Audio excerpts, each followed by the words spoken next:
All right, good evening, everyone. I would like to call to order the October 16, 2024 Planning Board meeting, and we will start off with a roll call of members present. Member John Kelly, present. Larry Liuzzo, present. Mr. Mead, present. PJ Foley, present. And if we could vote on the minutes of the September 18th, 2024 Planning Board meeting minutes. So moved. Second? Second. All those in favor? Aye. Aye. All right. A couple announcements before we kick things off. Pursuant to the open meeting law, any person may make an audio or video recording of this public meeting or may transmit the meeting through any medium. Attendees are therefore advised that such recordings or transmissions are being made, whether perceived or unperceived, by those present and are deemed acknowledged and permissible. The board requests that you please be courteous to the proceedings and turn off your cell phones. Applicants and project teams are expected to dress in a professional manner when presenting before the planning board. And some general rules. The planning board reserves the right to administer oaths, summon witnesses, call for production of papers, cross-examine any person giving testimony during the proceedings, declare recess, limit debate, inspect the subject site or buildings during reasonable hours, and adjourn the hearing for cause. The order of business will be as announced by the chair. All questions will be directed to the chair. Any person wishing to speak, please raise hand for recognition from the chair. When recognized, please stand, state your name and address, specific interest in the proceedings, and special credentials, if any, pertaining to the presentation. Please speak slowly and within the context of the hearing matter. The hearing is being stenographed and taped for the public record. The planning board reserves the right to exclude any unnecessary, irrelevant, repetitive, or harassing presentations. Cross-examination between parties in interest or any other person will be permitted only after due recognition from the chair. All documents, papers, and plans introduced in the hearing shall be clearly identified by name or some other designation, and the person so introducing them shall also be identified by name and address. A planning board exhibit letter will be assigned to each submittal unless the submittal has been specifically identified by an exhibit letter. When excerpts from case law are cited, the complete text of findings shall be furnished the planning board within 14 days. And with that, our first case will be a continued public hearing, 50 Cushing Street, planning board case number 2024-07. Counselor. Good evening, Mr. Chair. Members of the board, my name is Patrick Foley, business address 265 Willard Street in Quincy. We're just gonna be seeking a continuance on this project here tonight. We're still working some stuff out with the planning department and our plans as well, so. All right, request of 1 month to the November 20th planning board meeting. Is there a motion? Motion to move to the 20th of November. Motion made. Is there a second? Second. Second. All those in favor? Aye. Aye. Thank you very much. Next up is another continued public hearing, 97 Sumner Street, planning board case number 2024-08. Counselor. Good evening, Mr. Chair, members of the board. My name is Patrick Foley, business address 265 Willard Street in Quincy. I'm the attorney for the project here tonight. Back in August, we had an initial hearing in front of the planning board. We presented our proposal for 5 townhouses that would be replacing the existing 2-family home and the single-family home that's on the lot. At that time, we had 13 parking spots. We're gonna be reducing that down to 12. We did the whole peer review process, and we're gonna have the members of the team come up and talk about all the changes that we made during that process as well. So, Brian, if you wanna jump, you good, Brian? Eric, do you wanna jump up? Thank you.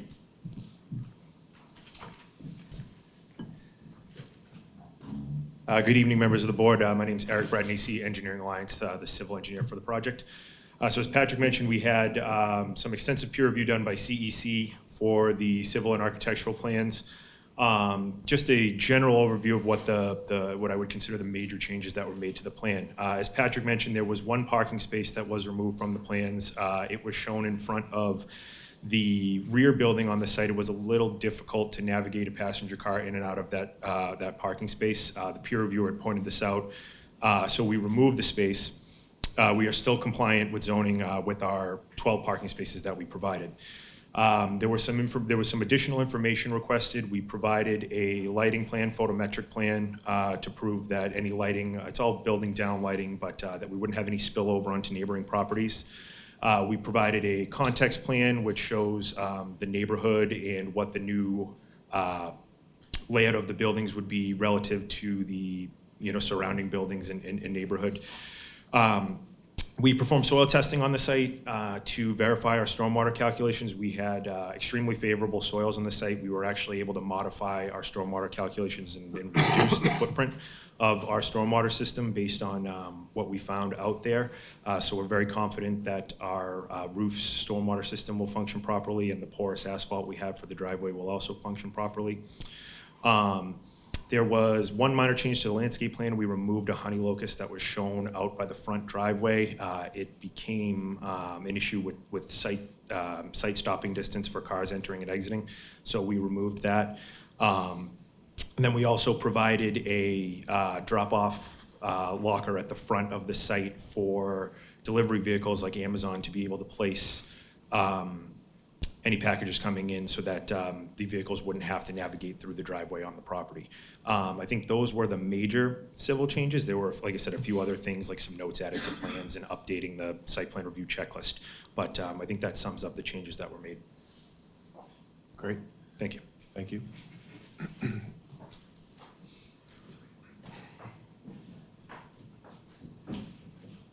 Good evening, members of the board. My name is Helen Shiner. I'm here as the owner's representative. I wanted to provide some updates about communications that we had with the neighbors, particularly with the facilitation of Councilor Ash, who's unable to be here tonight. I met directly with the abutter to the left-hand side, if you're facing Sumner Street, Mr. Keeler. He had some current concerns, if you remember, about his kind of worn-out wooden fence that he had there. So I met with him on site. We talked about the length of the fence, the type of the fence. So what we talked about, and this is it may come up in another question that's gonna come up this evening. So our plan is, as we showed on the drawings, we're gonna do white vinyl fencing down either side of the property. We are not going to enclose the end of the property, which is the Cyril Street end, kind of at the point where that pie-shaped is. So the wooden fence will be replaced with white vinyl fencing.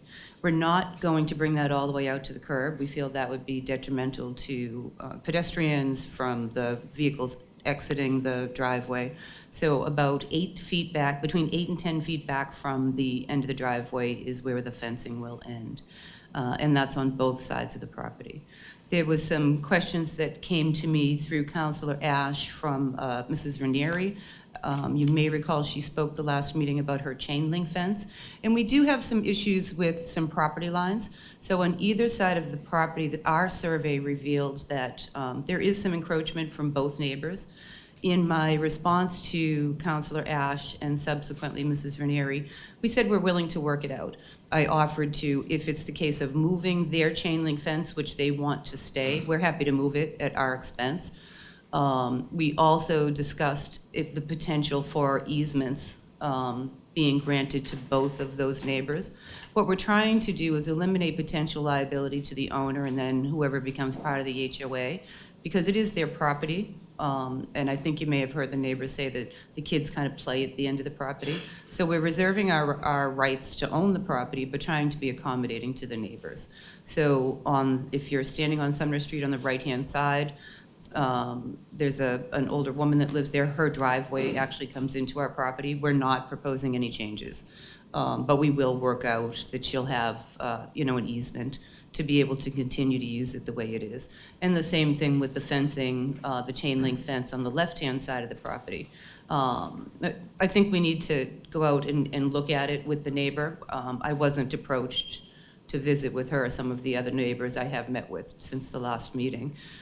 So I think there's a little bit of confusion, but she wants to maintain her chain link fence that's been there for, I don't know, it's over 50 years, I think now. She's welcome to do that. We're not running our white vinyl to the end, but we do need to properly reflect the property lines. Great, Thank you. thank you, Ellen. Any questions from the board at this time? No? All right, well, this is still a public hearing. Any folks in the audience want to come speak on this matter, for or against? Please. There are also sign-in sheets on the windowsill, so you can sign your name indicating your support or opposition to the project. Hi. Just please state your name and address, please. Of course, Christina Ranieri, representing 7 Harrington Ave. I did meet with Richard, he was lovely on Monday, because I know this is just one little blip in the system. These people have a giant project, and I keep whining about my fence, but I think once I feel good about the answer, I will let it go and have faith in what's gonna happen. I met with Miller Survey when they came out. Vinny was very nice and gave me quite an education, and he said, basically the whole fence that separates 97 and 7 Harrington is on the property line, but there is a triangle that juts out, and then the property line resumes. And I showed Richard all that, and he said Helen couldn't be there because she had an open house. So there's a lot of anxiety around this. When the surveyor was on the property, I got calls from all my neighbors, basically foreign people milling about our property, and we didn't know who they were. And then I don't want to get a call when I'm at work someday that our fence is being ripped down, because the way I understand it is that 90% of that fence is on the actual property line. And I'm not emotionally attached to the chain link fence. It's been there since 1973, since the Ranieris bought this property. But it is extremely effective with snow. It has, and we would fix our little fence up. I don't know the laws. I am a lay person. So when a fence is on the property line, what gives one party the right to just rip it up and put something else? This is what I'm afraid. I don't want any surprises. I don't want hysterical calls from tenants, and I don't want to lose any of our land. We have a small little lot for a 5-unit, and I want to keep my tenants happy, and I want to keep the new project. I don't want to be perceived as difficult, but Richard was great. He sent me an email, and he said one thing, and then when I heard from Robert today, it was a little something different. And now Helen, I just need to know. It just seems like there's a lot of muddy waters, and this is a big project going in next to a building that's been there since '73. And I just want to know, understanding that little triangle of land is their property. I did look it up on their surveyor's map. Do you want me to go over and show you what I'm? Sure, please. I think this is, if I'm looking at this right, so that's Sumner over there. So there's our fence, and it's all on the property line. It juts out, and then the surveyor explained this fence is on the property line. So it's basically that triangle. If you guys go up to the next sheet, the existing conditions plan, you should be, oh, sorry, one more up. It's a little faded, you should be able to see the Is it? fence line. It comes right across that little triangle area that she's talking about. Yeah, so like this triangle that's on our property, according to our fences that we put up in '73, whatever happened, I guess officially belongs to them. It seems tiny. I was hoping we could just leave the fence the way it is. I don't want to fix our fence if it's just going to be ripped down, and I don't understand the laws. I don't want a white vinyl fence because we have a little lot, and when it the snows, hopefully we won't get too much, but when it comes, the plow just pushes it all against the fence, and that white vinyl, they look pretty for about 6 months, and then they just crumble. So I don't even know what my question is. I want clarification, I suppose, on what we're going to do with that fence. I want to know, too, if the fence is truly on the property line for 95% of our property line, what gives one party the right to just rip it out and put white vinyl? Or maybe we're not talking about that at all. Maybe I'm misunderstanding. So can I ask for clarification on that? Sure. And then all right, thank you. Yeah. Thank you. Stay here, I do want to come back up this question. So I just want to make sure everybody's clear, and it's tough when we talk about it and you don't have the visual in front of you. So this is the area we're talking about here. So the fence, the existing chain link fence comes off. So this little triangle of property belongs to the 95, 97 street property. What I've said is, we're happy to leave the chain link fence. Or if it needs to be moved, we'll do it at our expense. So if they want to leave this here, happy to do it. But we do have to document that that property still remains to us. Because in the event, what are the odds that somebody gets hurt on this little patch? I don't know, you know what I mean? But if it does, it's on us. So I just want to be clear that the fence comes across here, we have no problem leaving it there. It can stay the chain link, there is no intention of putting white vinyl there. What about from 111 Sumner, like there is a chunk of our fence between Jim's property, you went up to see his property. Can we, where's the, Eric, which screen is it that shows the buildings in place? Is it a couple up? The proposed buildings. Oh, yeah, if you go down to one more, this one here. Is this one? Okay, so here's our plan, so here's this area here, here's the triangle over here, right? So what we're talking about, when I talked to Jim and I met him at the property, so from about here-ish, I don't know, it's 8 or 10 feet in from the sidewalk, we're gonna do white vinyl here, and then come down to somewhere around here. What we wanna do is give both properties some privacy, but we understand the importance to the neighborhood of this area here. It's been open forever, they like it open, they don't wanna see it closed, plus it's beneficial to us to not close it, that in the event that we have these big, snowstorms and that kind of stuff, we're able to come out this way and get the snow out that way, rather than traveling all the way back up to the beginning of the property. That's in the event that we're removing the snow from the property. But it is not our intention to do white vinyl from one end to the other. Isn't now and hasn't been. The same thing over here. So if I'm correct, so the neighbor's house is somewhere right around here. So same thing, we bring the white vinyl down, enough to give her some privacy from us. And the houses are kind of offset, so it's not really, to me, it's not that big of a deal. But it would remain open down at this end. So this whole end here, no white vinyl fencing. The neighbors like it the way it is. We talked to them extensively about it at our community meeting. We understand that there's certain feelings about it. We're not gonna enclose the whole thing. I think it'd look terrible. The other thing that we talked about, that I talked about with Jim, so there's a number of trees all right here along this edge. 2 of them are clearly dead. So what I said to him is, we would talk to the tree warden, we'll talk to our specialists on the project, and figure out how we're gonna take those down. He was okay with that, because they pose a risk, and he also feels that he still has enough privacy with the trees that will remain there. There's about 4 or 5 trees that will remain there. There is one that will come out that's located somewhere over here where we're gonna build, so that one will come out. But in terms of privacy, that will, he feels he still has enough privacy. So the 2 areas, and Eric you might be better apt to answer this. So over here, the neighbor's driveway does encroach over here. Again, we're not gonna rip up the woman's driveway. We're happy to leave it there, but we do need to document that it is our property, so there'd be an easement on it. Same thing as this little corner over here. It doesn't impact our project, and it doesn't make sense to disrupt their lives that they've had this way for quite a while. And if there's any questions, I'm happy to answer them. Thank you, Ellen. Please. Yeah, can Helen and I go up to this map together? Happy to. You and me, Helen? Let's go. All right, so, okay, so this is a big relief to hear that. Yeah. That's wonderful, thank you. Yeah. But, so let's say Jim's lot ends about here.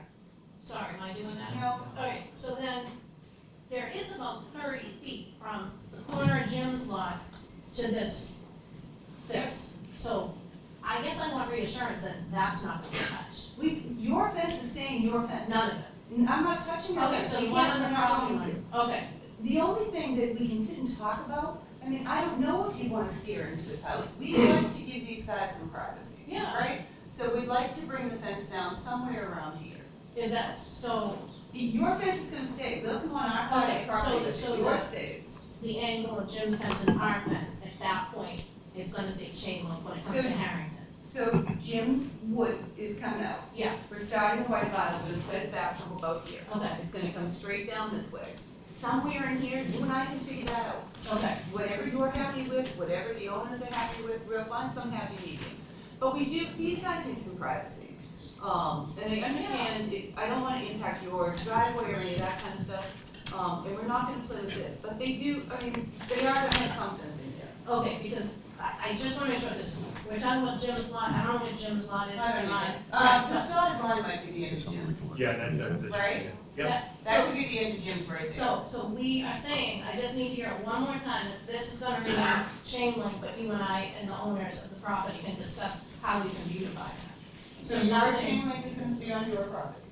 if we can all come to an agreement, we may put white vinyl in front of. Yeah, on the other yours. side of it, Exactly. right, okay, so my fear is just losing land because we don't have a lot of land. No, so ours is gonna be a couple of inches away from I don't yours. like surprises, I just wanna know what's coming. You have my number. All right, I do, I'll call you, all right, thank you, It's, everybody. you know, Yeah. Okay, thank you. Are there any other members in the audience that would like to come up, comment on this proposal? Yes, please.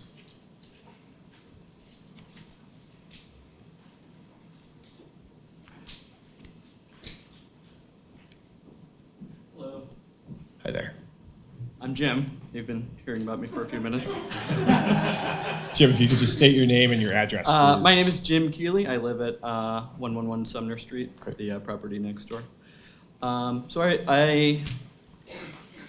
I'd like to thank the developer's representative for meeting with me to discuss the proposal. I will speak for a little while to advocate for keeping these existing mature trees on the property, which they touched on very briefly there. Much of the property is lined with fully grown trees, which are positive for the neighborhood in several ways. Trees play a crucial role in maintaining ecological balance. They improve air quality. They provide habitat for various wildlife species. Preserving existing trees helps maintain these ecosystems, which can be disrupted by construction activities. Trees are also natural allies in managing stormwater runoff. Their root systems absorb rainwater, reducing the volume of water. By keeping the existing trees, we can mitigate the impact of heavy rains, protecting both the construction site and the surrounding area from potential water-related issues. Mature trees enhance the visual appeal of the neighborhood. They create a sense of place. Trees provide shade and a green space, improving the quality of life for residents. Maintaining these natural assets fosters community pride and can enhance the attractiveness of the new development. Incorporating existing trees into the design of a construction project reflects a commitment to sustainability. It shows the developers prioritize ecological considerations and are willing to invest in long-term benefits rather than short-term gains. This approach can enhance the project's reputation and foster positive relations with neighbors. Trees that do need to be taken down can of course be replaced, but I urge against doing so because of the decades it will take for new trees to catch up in size to the existing ones. The argument for keeping trees is not just about preservation, it's about fostering a healthier, more resilient community. Thank you for your time. Thank you. Is there anyone else that would like to speak on this matter? I'll ask one more time, anyone else that would like to speak on planning board case number 2024-08, 97 Sumner Street? All right, seeing none, I will entertain a motion to close the public hearing. Motion to close the public hearing? Second? All those in favor? Aye. Aye. Does the department have a recommendation? Yeah, Mr. Vice Chair, thank you for recognizing it, and Helen and Christina, thank you for your dialogue today. I have a thought, and once a project receives an approval from the board, the proponent needs to submit the full plan sets, right? That includes all the changes. Do you think your team could add an additional site plan that just maybe references exactly where the fence is going to go around in that final plan set? Absolutely, yeah. And hopefully that coordinate could with reflect a Christina. little bit more work with your two abutters there. Yeah, If that's well, possible. just to clarify, Jim and I are good, I think, Jim? In what regard? On the Well, fence? Fence? Oh, yes. The fence and the trees, so we're good on that, right? I think it's down to Christina and I coming up with the plan just for that section. Yeah, we can do that, I think at a timely manner, right? Can we do that? I just wanna make sure no vinyl is on our property. It never will. Okay, then I feel better, and then you and I can work out details. Yep. I can look you up. I looked you up. I invited you up to one of the friends, so you can see what we do, we're good neighbors. But yeah, so, Mr. Stevens, I do believe that we can, accurately depict what's agreed upon. excuse me, Helen, what was that? I do believe we can, in a timely Prepare manner, a depict new what plan sheet what we that would just refund. Sure. clearly defines where the fences will be. Yes. If a butter has an issue with vinyl, but the fence needs to be moved, do you think like a black chain link, is the chain link style the style? So let's just, can we just clarify? Oh, Sorry. sure, I'm sorry. Sorry about that. So just to clarify, my understanding of what Christina has said in previous discussions and tonight is her concern about her chain link fence being removed, which is on her property. It sounds to me, and she can come up again if she feels differently, what we talked about is if we do a white vinyl, it is not going to replace her chain link. It will be parallel to her chain link. Okay. So it's really just the length of the fence, how far it comes down, the proposed white vinyl, how far it comes down. But Christina's fence is Christina's fence, it's always going to be. It's her fence on her property. It's just the question of how far we come down with the white vinyl. And we have committed to not coming down all the way to that little bump out area that we had to resolve. And just to clarify again, part of what we will do is work with our attorney to create easements for both of those neighbors. So Christina will still have that triangle on the inside of her fence, but it remains our property. We'll also attempt to do the same thing with the neighbor that's on the right-hand side from Sumner Street. We're not going to disturb her driveway, but just maintain and legally document that it is still our property. Do we have comments from Councilor Ash? Just read those. All right. Before the recommendation, I do have comments from Councilor Richard Ash. Just want to read it into the record. Good evening, all. I wanted to provide an update after last night's, this was dated August 8th, after last night's planning board meeting regarding the proposal at 97 Sumner Street. If you recall, we had a community meeting on it back in June. It was great to see a few residents present who had some follow-up questions after the same. They were largely concerning the following: drainage. The developer restated the plans for permeable concrete and the Caltech system. Foundation on the buildings. It was reported that the plans called for one of the three buildings to have a basement. This is incorrect. The three buildings will be on all slabs, no basement, but with foundations. Snow removal. The board recommended that the master condo documents call for the snow to be professionally managed and taken off-site. Property lines. Some confusion exists over a small parcel of land that was outlined on the plot plan. The developer will be working with the abutter on this side to hopefully maintain that passive area. There are no current plans to remove any of the mature plantings. Fence. The current plan is for a white vinyl fence, but some residents may prefer to keep the chain link as well. Parking and turnaround for vehicles between buildings. The planning board asked some questions about the width of the turnaround for cars. In short, it is to code, but the board recommended restricting the types of vehicles in the condominium master deed to be compact only. Rodent control will be maintained and managed through the city's health department if necessary. Construction management. Project will be worked on from the back to the front. It is the intent to keep the construction vehicles housed on the property as long as possible during the estimated 12-month construction period. The board listened to these questions and provided feedback. The proposal was continued to a second date on October 16th at 6 p.m. at City Hall, where the board will follow up on these items and then vote on the project. Please keep in mind this project will also be presented to the zoning board, and I will keep you all abreast of when that is scheduled. As always, reach out to me with any questions. Myself below. Sincerely, Richard C. Ash, Quincy City Councilor for Ward 2. Thank you, Mr. Vice Chair. Thank you.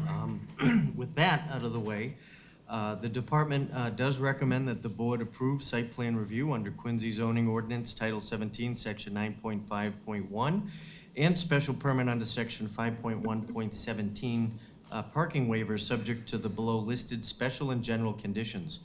Number one, the applicant shall obtain all necessary variances and, if applicable, special permits from the City of Quincy Zoning Board of Appeal. Two, prior to the issuance of a building permit, the applicant shall perform additional test pits and provide the results to the Department of Public Works for review.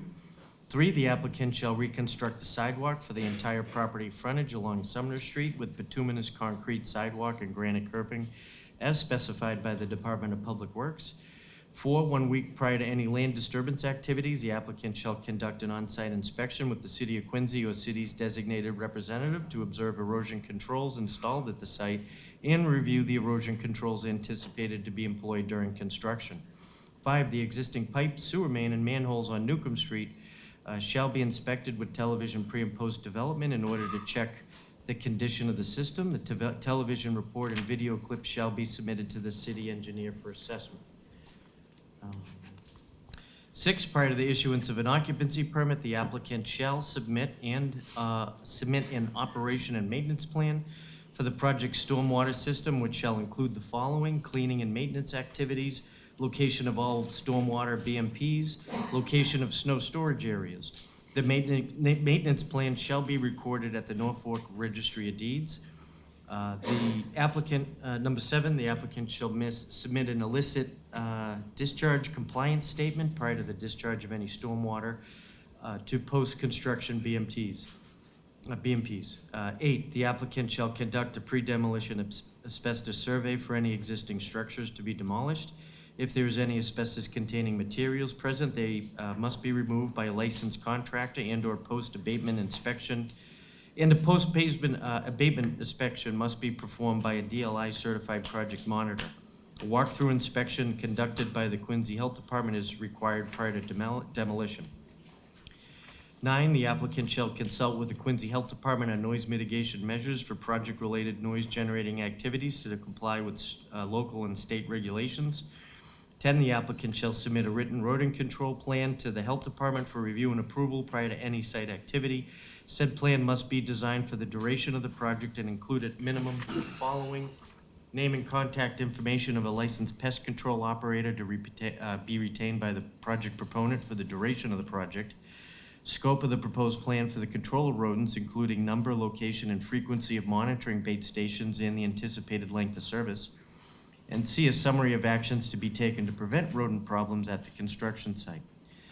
Condition 11, the applicant shall develop and submit a written dust control plan to the Department of Health for review and approval prior to any site activity. Said dust control plan is to be implemented during any site activities to ensure compliance with state air quality regulations. 12, the applicant shall submit a construction management plan to be filed and approved prior to the issuance of a building permit. This shall include the locations of stockpile and/or staging areas for construction equipment and materials. Applicant shall also address construction period traffic impacts by providing a detailed sequence of construction and addressing any space constraints and detailing how they will be addressed as construction progresses. Number 13, the applicant shall install survey monuments to delineate the property line on the public right-of-way. Monuments shall be set by a professional land surveyor. 14, the applicant shall submit an AutoCAD file for the project prior to the issuance of a building permit. The file should be in the Mass State Plane Coordinate System, and preferably in Quincy standard data layers. 15, upon completion of construction, the applicant shall submit a report including certified as-built plan from a professional engineer or surveyor certifying that the stormwater management system has been constructed in accordance with the approved plans. The report should include a certification that the excavations of the proposed system were inspected prior to backfilling. Applicant shall also provide to the city engineer the digital file as-built plan showing all utilities, building footprints, reference bound, and benchmarks defining the total site, facilities, and rights-of-way along with an AutoCAD file. The as-built plan shall be in Mass State Plane Coordinate System. Plan should be stamped and signed by a professional land surveyor or professional engineer. 16, upon completion of the project, the applicant shall submit a stamped affidavit from a registered professional engineer that all the utilities, water, sewer, and drain are constructed as designed and no illicit connections are found on the completed project site. Special condition 17, the applicant shall comply with the City of Quincy tree ordinance. And 18 is the special condition that we added. In the final plan set, the applicant shall provide a site plan detailing the fence treatments around the entire property. That would conclude the department's recommendation. Thank you, Mr. Stevens. Is there a motion on the recommendation? Motion to approve upon the special conditions read aloud by Mr. Stevens. Motion made by Member Kelly. Is there a second? Second. Member Foley, all those in favor? Aye. Thank you very much. Thank you. Okay, moving along. Next up is another continued public hearing, 79 Coddington Street, Planning Board case number 2024-09.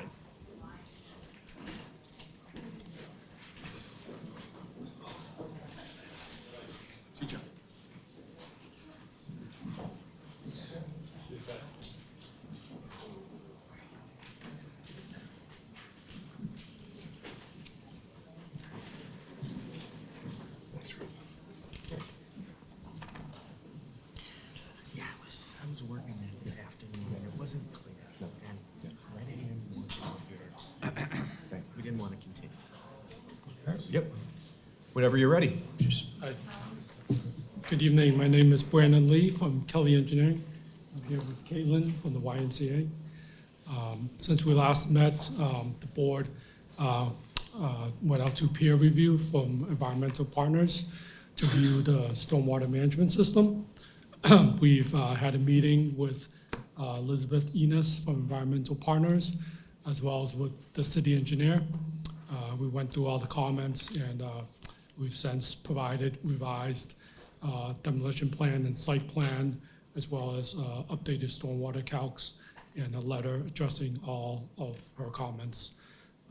I believe all the comments have been satisfactorily addressed. I can go over some of those if you like, but that's kind of summary. Great, thank you. Any questions from the board? No? Okay, I mean, this is still a public hearing, so if anyone is here to speak on this matter, please feel free to approach the podium. You're also welcome to sign the sheets on the windowsill for or against. Again, if anyone is here to speak on this matter, one more time. All right, seeing none, I'll entertain a motion to close the public hearing. Motion to close the public hearing? Motion made by member Kelly, second. Second by member Mead. All those in favor? Aye. Aye. Is there a recommendation by Yes. the department? Great. Very good. The department recommends the board approve site plan review under Quincy zoning ordinance section 9.5.1 and special permit under section 3.1.3 major non-residential use, subject to the below listed special and general conditions. Condition 1, the applicant shall obtain all necessary variances and, if applicable, special permits from the City of Quincy Zoning Board of Appeal. 2, prior to the issuance of a building permit, the applicant shall perform additional test pits and provide those results to the Department of Public Works for review. 3, prior to the issuance of an occupancy permit, the applicant shall submit an operation and maintenance plan for the project stormwater system, which will include the following: cleaning and maintenance activities, plans for the dewatering process prior to digging on site, and the maintenance plan shall be recorded at the Norfolk Registry of Deeds. 4, the applicant shall consult with the Quincy Health Department on noise mitigation measures for project-related noise-generating activities to comply with local and state regulations. 5, the applicant shall submit a written rodent control plan to the Health Department for review and approval prior to any site activity. Said plan must be designed for the duration of the project and include at minimum the following: name and contact information of a licensed pest control operator to be retained by the project proponent for the duration of the project. B, a scope of the proposed plans for the control of rodents, including number, location, and frequency of monitoring bait stations, and the anticipated length of service. C, a summary of actions to be taken to prevent rodent problems at the construction site. Special condition 6, the applicant shall develop and submit a written dust control plan to the Department of Health for review and approval prior to any site activity. Said dust control plan is to be implemented during any site activities to ensure compliance with state air quality regulations. 7, the applicant shall submit an AutoCAD file for the project prior to the issuance of a building permit. The file should be in Mass State Plane Coordinate Systems and preferably in Quincy Standard Data Layers. 8, upon completion of construction, the applicant shall submit a report, including certified as-built plan from a professional engineer or surveyor, certifying that the stormwater management system has been constructed in accordance with the approved plans. Report should include a certification that the excavations of the proposed systems were inspected prior to backfilling. Applicant shall also provide to the city engineer the digital file as-built plan showing all utilities, building footprints, reference bounds, and benchmarks defining the total site, facility, and rights-of-way, along with an AutoCAD file. The as-built plan shall be in Mass State Plane Coordinate System. The plan should be stamped by and signed by a professional land surveyor or professional engineer. And that would conclude the department's recommendation. Thank you, Mr. Stevens. Is there a motion on the department's recommendation? Mr. Chair, I'd make a motion, but before I make that motion, I just want to remind the YMCA that the men and women in the city of Quincy would really like to work on a project in the downtown area. Last time when you built your project, it wasn't built by a lot of people from the city of Quincy, a lot of outsiders. So please, when you try to get a contractor that can employ men and women in the city of Quincy. That being said, I'll make a motion that they approve upon the conditions of Mr. Stevens. Motion made by member Kelly. Is there a second? Second by member Mead. All those in favor? Aye. Aye. Thank you very much. All right.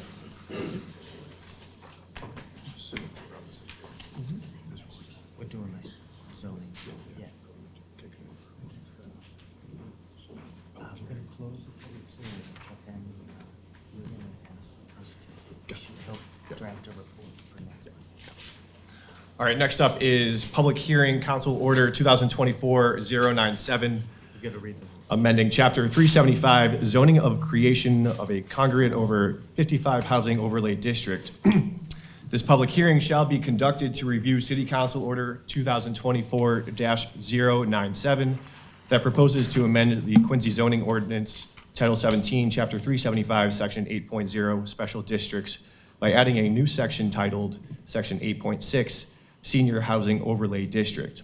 This proposed amendment is intended to encourage the development of housing opportunities available to senior residents within the city of Quincy. This senior housing overlay district would include the following parcels of land: Assessors Map 5049-53-362, 5051-44, 5056-138-366, 5056-152-24, and 5072H-35-790. Mr. Walker. Mr. Chairman, thank you very much, and thank you, board members. My name is Chris Walker. I'm Chief of Staff to Mayor Tom Koch. Before I get started tonight, it's not a frequent occurrence that our office is before this body. So on behalf of the mayor, I want to take a brief opportunity to thank you all for your service to the community. Together with the staff and Director Fatsis from the Planning Department, you all do extraordinary work that is of great value to our community. You do it well, you work hard, and you do it without compensation. You do it because you care about this city, and that means a lot to the mayor. So thank you again. Before you tonight is a proposal from Mayor Koch to create a overlay zoning district to allow for low-density housing, age-restricted to people over the age of 55 for the property and parcels that collectively make up the Eastern Nazarene College campus in Wollaston, as you can see on the board to the sides. As you know, several months ago, the college announced its plans to close after more than 100 years as a valued part of our community. I'm joined tonight by Solicitor Jim Timmons, who will walk through some of the technical and legal details of the proposal, and I'll just give you a brief overview of the mayor's thinking in bringing this forward. First, we must be respectful of the college's rights as a private religious and educational institution and how it chooses to dispose or reuse property it owns. The college's president and its board of trustees, which ultimately will control any possible future sale or reuse of the site, have reached out to the mayor to emphasize that as we meet here tonight, their focus right now is on the elaborate process it will take to close the school in the coming months, and not any sale of the property, at least for the time being. That being said, I want to emphasize that what's before you is not a development plan. It's not tied to a specific buyer. The city does not own this property.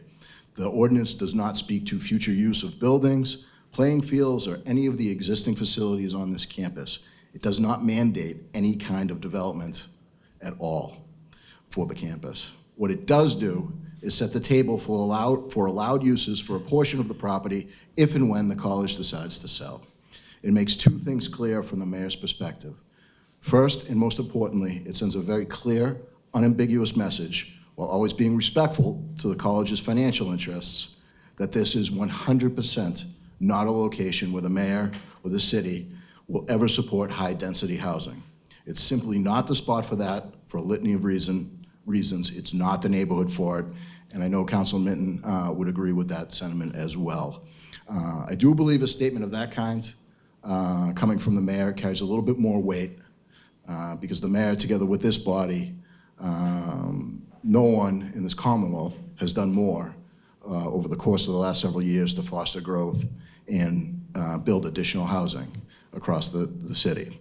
This is not some sort of knee-jerk, not in my backyard kind of objection. This is not the neighborhood for high-density housing. We have the receipts to prove that the progress that this body, together with the mayor, has made in fostering growth, and again, this isn't the place for it. The second thing, it meets a need.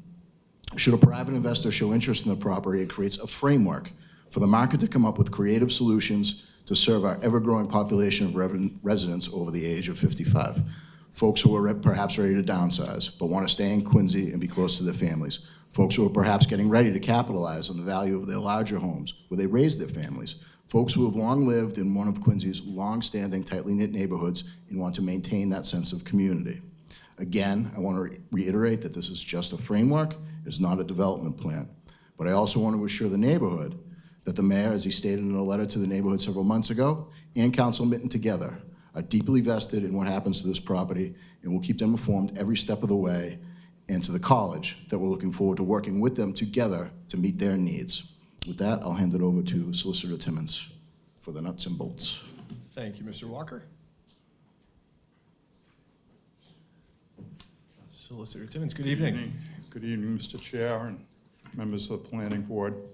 It's a pleasure to be before you tonight to talk about this. And what I plan to do is just talk briefly about Chapter 40A, the zoning statute. Then we'll get into the particular ordinance. 40A, Section 4, requires that when a city zones or plans zoning districts, they have to be uniform. Could I get the zoning district map, please? Not the overlay, the next one, please. Oh, wait, no, that's the one, I beg your pardon. This particular plan shows compliant zoning. All the gray area is Residence A zoning district. And the red area, which is what I would call the main campus of ENC, that's a Residence B zoning district. And in the upper left corner, you can see another red area where there was, again, some Residence B planned. It's down where the Dairy Mart and some other things are down at the end of Beach and Billings there. So this is what proper zoning should look like, an entire district uniformly planned. It's important to recall, or as you look at this and as we move forward here, that this is what the zoning is for ENC. It's Residence A and Residence B. So that's very, very favorable. And it's one of the drivers here behind why we've brought this ordinance forward to you. Just tell you that what you're doing here tonight is under 40A Section 5. You probably know that the City Council has this ordinance before them. And under 40A Section 5, it's required that the Planning Board conduct a public hearing.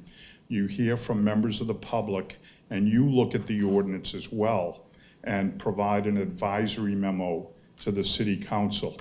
Now, typically, following this discussion, there's going to be notes taken and everything. And one of the things we could do is your planning department, I've worked with several of the individuals before, all of whom are here tonight.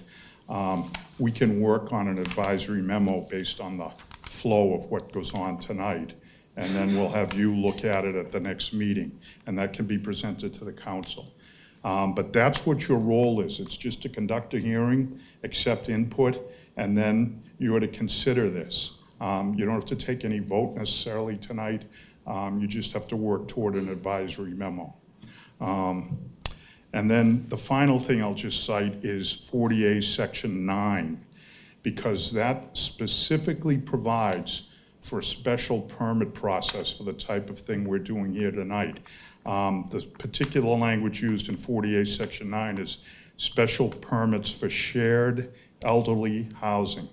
One of the phrases that we used, we transitioned from elderly to senior. And I'm 67, so I requested that edit. The senior housing ordinance is consistent with what 40A Section 9 provides for. I'll just go over some of the provisions here. We start with a purpose section. And the purpose section, perhaps you've read it already.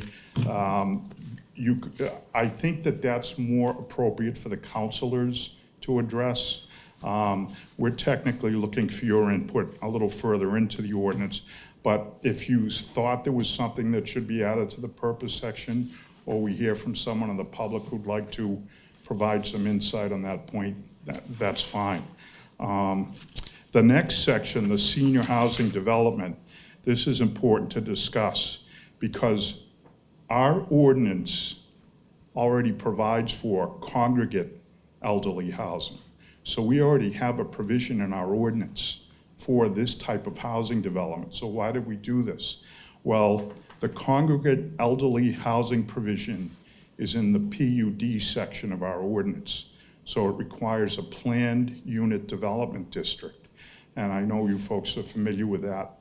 While this probably, well, I shouldn't say probably, while this parcel of land does comply with the base requirements and could be rezoned to PUD, we would not want to do that because that would open up the site to a larger array of development options.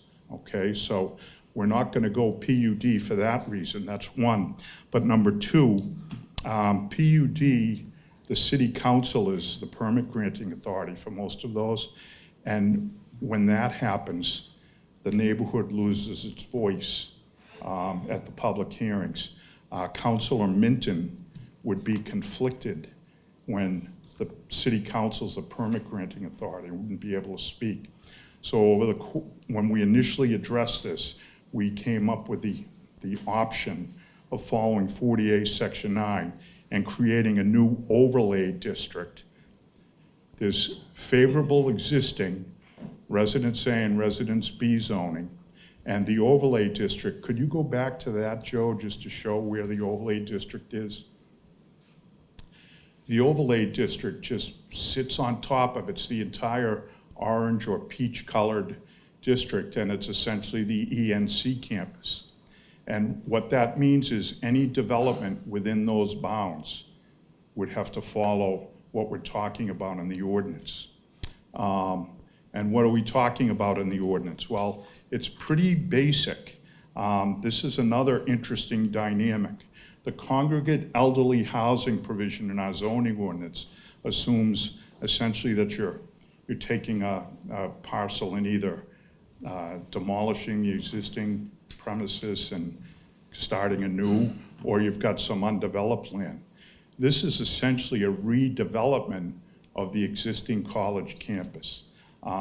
The way the ordinance was written, the housing overlay, it's to take advantage of what exists now in terms of dormitories, the structures, there's walkways throughout the campus. It would be an extremely friendly residential use for seniors from the area. So what we did was, if you look at section 8.6.6, where the regulations start to kick in. Well, what I might do, I'll go back to 8.6.5. It designates the planning board as the special permit granting authority. And that's a very important step. It's one of the best features in this ordinance because Councilor Minton spent a lot of time this summer with us working on what we have here in front of you. And I know he's hearing from the neighborhood. He had a lot to ask about over the past several days while we were preparing for this hearing. So his voice will remain as a result of the fact that you folks will carry the heavy laboring oar when something comes forward. Another thing to emphasize, Mr. Walker mentioned this. I've seen things in the newspaper, and I got a letter today that I think is going to be made part of the record. Folks are already kind of playing monopoly with this site. This is a privately owned parcel of property. The owners are down in, I think, is it Tennessee, or they're not in state. The ownership team is out of state. ENC ran the college, but there's a national company that runs the Nazarene campuses. So those folks are out of state, and as Mr. Walker said, they're working on taking this, the college offline, and what's going with that. Well, I just respectfully suggest that there's nothing in here about, you know, we're going to use the library for this and the gym for that and blah, blah, blah, because this is privately owned and the owners can do what they want. in the same manner that if one of you folks said you were going to sell your home, you might perhaps be a little resentful if someone said the master bedroom's located with a great view, so that's where we'll have our 4th of July parties, you know? This is private land. They're going to come forward at some point. So what options did the mayor have this spring when he heard about the closure? He wanted to take a look and make certain, if we go back to the bigger zoning map, it's really something. They call it Euclidean zoning when you lay out a neighborhood like this. And these are all single-family homes. They're all people who have lived with a college for these past several decades, but now, you know, what's going to come into the neighborhood? Well, the mayor wanted to make sure, given the existing zoning, which is very limited, Residence A and Residence B, that if ENC wanted to continue its use somehow, to extend the educational use, I'm sure you folks are familiar with the term, the Dover Amendment. This is a protected use here at ENC as far as education goes. So they have certain rights. And what we did in this ordinance was we said, we would like you to consider, if you're going to redevelop the entire campus as it currently exists, we want you to consider section 8.6.1 of this ordinance, our purpose provision, that we have seniors in Quincy who can no longer stay in the city, and they would fit very nicely into this neighborhood, and it would be a great use of this campus. So that's what this ordinance does, and that's really all it does. There's very limited requirements as far as dimensional and off-street parking requirements. And the reason for that is we're looking to work with whatever comes forward, okay? One criticism I have, but it's my own, and it's going to have to be fleshed out, but I'd recommend it to the board for consideration, is the minimum lot area per dwelling unit is 500 square feet, and the maximum number of stories is 3. Well, given the maximum number of stories and the existing structures that are there, and Residence A does not have a minimum lot area per dwelling unit, because for the most part, everything in Residence A is 1 unit. So there's not a concern, the lot area is what it is. We might find that the 500 square feet is a little bit prohibitive or inhibitive of a proper development. I don't even know if you reused what's there, how many units there would be, but I don't think they could comply with this 500 square foot provision. So I think that's something we're going to have to look at. And then the only other thought I had on this was that it can be written into the ordinance if there's a direct conflict between the underlying zoning, the Residence A, Residence B, and the overlay district, which do you apply? So we can write into this ordinance that the overlay applies. We can write that it's left to the permit granting authority to resolve the conflict. That's something that has to be looked at. And perhaps you can look at that tonight, or you can leave that to the council. So one final thing I wanted to show, this is another plan, the wetlands plan, please. This was another dynamic that the mayor was concerned about when he first talked with those of us who were in the initial meeting, Mr. Fatsis, Mr. Walker, and I think some other members from the planning team. All that blue is 100-year flood under the FEMA maps. So what that means is, you know, this is a pretty wet district. The mayor was talking about the fact that a little further to the northeast, the city owns a lot of land. I should say it owns, well, whatever, a lot, not meaning one, but a bunch of land that is retained for flood storage purposes. Behind like the Beachcomber, several of those properties they've kept so surface water has somewhere to go. Well, You can see a lot of the single-family homes are in the impacted area. There are some swampy areas there as well. There's a little, kind of a pond off to the right, I forget the name of it, from Montclair, not that neighborhood. But, you know, there's a lot of water issues there. So another concern with this parcel and with the future development of it is that if you were to do single-family homes, just by way of one example, the current zoning, and you ran like a way down behind the baseball stadium and set up house lots the way there are lots on Franklin, you know, you're gonna be taking away a lot of what now serves as water storage. So there are a number of issues with this site that prompted the mayor back in the spring upon the announcement by ENC to bring together a team and see what we could do. I started by talking about 40A. It's a little limited what we can do as far as zoning, but I think what we've done is we've come up with a very, you know, a strong effort here to work with the current property owner, but also to protect the neighborhood. Because right now, someone who wants to buy that land is looking at Residence A or Resident B uses or reusing the campus. And this ordinance is designed to regulate the reuse of the campus by forcing anyone who's interested in doing so to come forward before this body. So I'm sure other than the fact that you become the PGA for a project like this, most of the ordinance is fairly palatable. That's really all I have as far as an overview. I don't know if there are any questions. I'm happy to answer them if there are.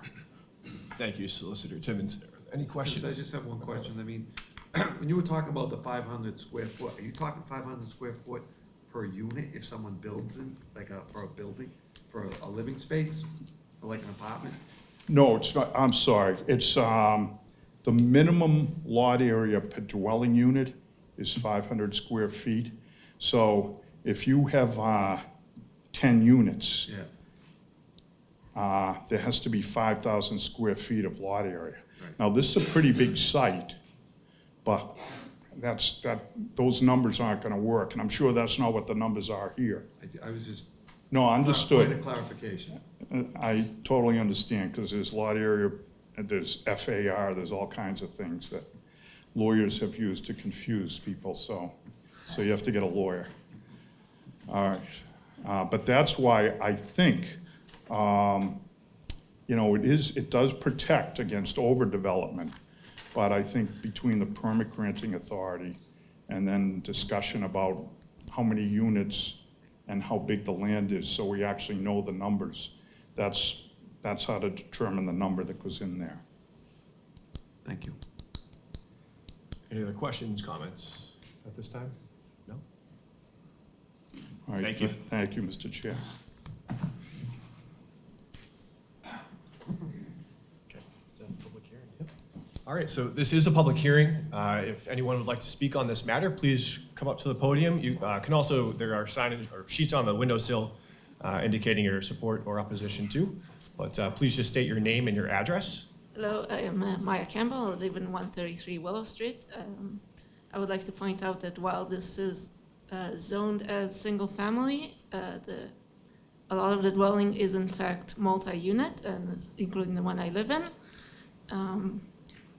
One comment I have about the plan is it limits the height to 3 stories, and because it is a flood zone, it would be reasonable to use the ground floor for things typically installed in the basement.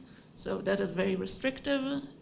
I just generally think this zoning is making it more expensive for someone to develop this land by restricting the uses of it. And my opinion is that it should be less restrictive.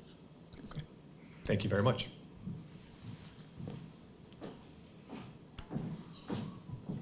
My name is Helen Shiner. I live at 23 Copley Street. If you could go back just to where it showed the overlay of the whole area. I just want to give you some So as I mentioned, I'm just going to point out where I live so you can see the proximity. So I'm right here on Copley Street.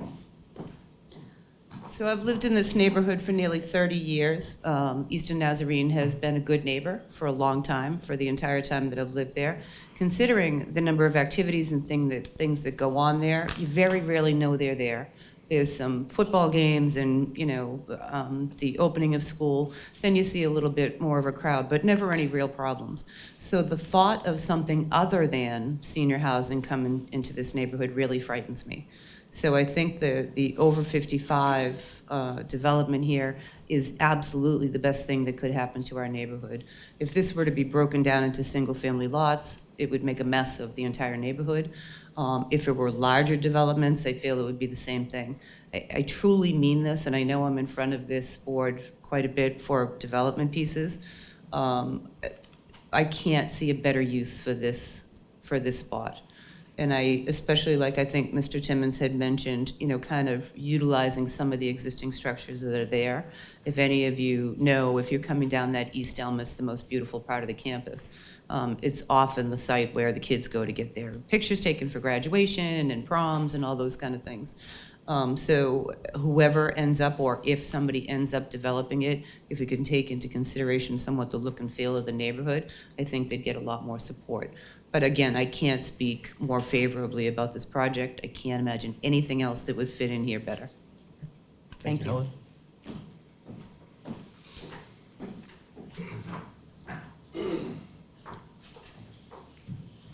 Hi, my name is Taylor Campbell. I live at 133 Willow Street. It's right across the street from Eastern Nazarene.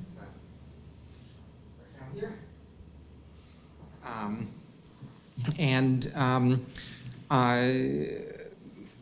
My concern with this is we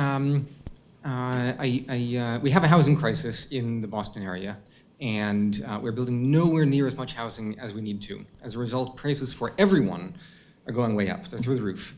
And I think that restricting this to senior housing will, it will alleviate some of the pressure, but I think that we should be lifting these restrictions rather than putting new restrictions in.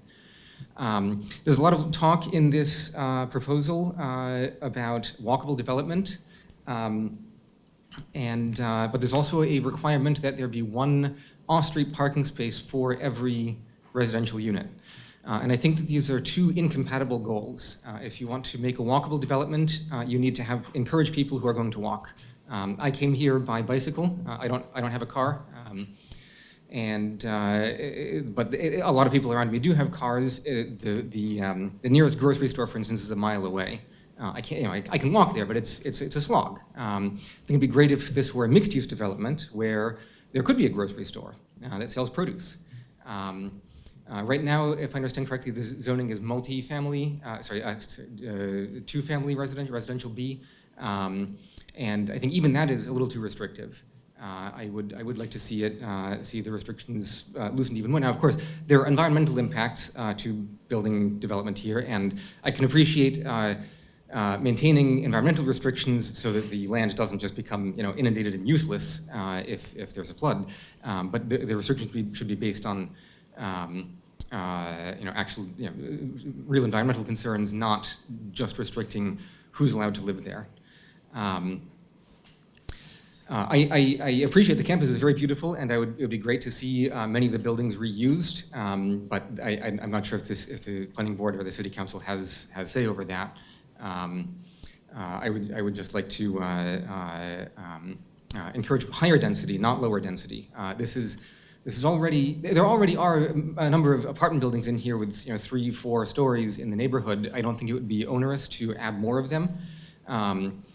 If anything, could add, instead of having all the parking lots there, perhaps we could have more housing. So there's when I add, there are concerns perhaps about on-street parking being used, but I actually find that in the neighborhood, the cars that are parked on-street are useful for maintaining the quiet nature of the neighborhood by keeping people slowing down. If you push all the parking off-street, then the roads become wider, people drive faster down them, they're much more dangerous for a quiet residential neighborhood. And so I think it's actually bad to require so much off-street parking. I also want to share, this is a very low-density neighborhood by many global standards. It's a quiet neighborhood, but I spent some time living in Barcelona briefly for a few weeks, a little more than just a hotel visit, but and I was living in staying in a suburb, I guess, of Barcelona called L'Hospitalet de Llobregat. It's extremely densely populated. It has the most densely populated square kilometer in all of Europe. And I sat out one night on the, for many nights, on the terrace in the apartment that I was staying in, and I was amazed at how quiet it was. Not in like midnight, but in the evening, when you might expect people to be driving home from work or going to restaurants or whatever. There were restaurants around. There were lots of residents around. There were many-story apartment buildings, but it was quiet. I could hear the one car in the entire neighborhood. And so I just want to emphasize, high density does not mean that it's going to be loud or disruptive. You can have neighbors, like the Eastern Nazarene neighbors have been, they've been quiet neighbors. You can have that in high density as well. You don't have to have a low density for that. So I would encourage you to oppose this restriction on the neighborhood and maybe open it up to more mixed-use development, higher density. Thank you. Thank you for your comments. Anyone else wishing to speak? Please.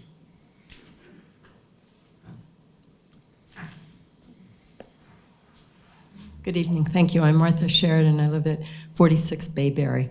I have a completely different question about it because I love the Babcock Arboretum that's there. And if people in this room haven't been there, there are 2 redwood trees there that are 50 years old, and they have a lifespan that they can be in the hundreds of years old.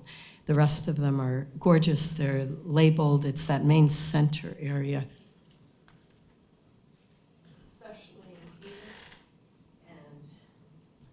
I just would like to know, what provisions would be made for preserving those trees, and as buildings are either put up or down, the root systems and not damaging the trees as they're being, as anything is happening here, because it is truly a treasure that we have in Quincy to have this arboretum that's right in our midst. So, thank you. Thank you.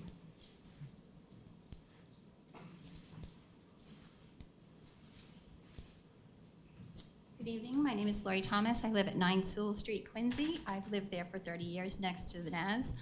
I live in this house right here, so I'm very close. They have been wonderful neighbors. You wouldn't even know they're there. It's very sad to walk by the campus now when it's closed and there are no students there.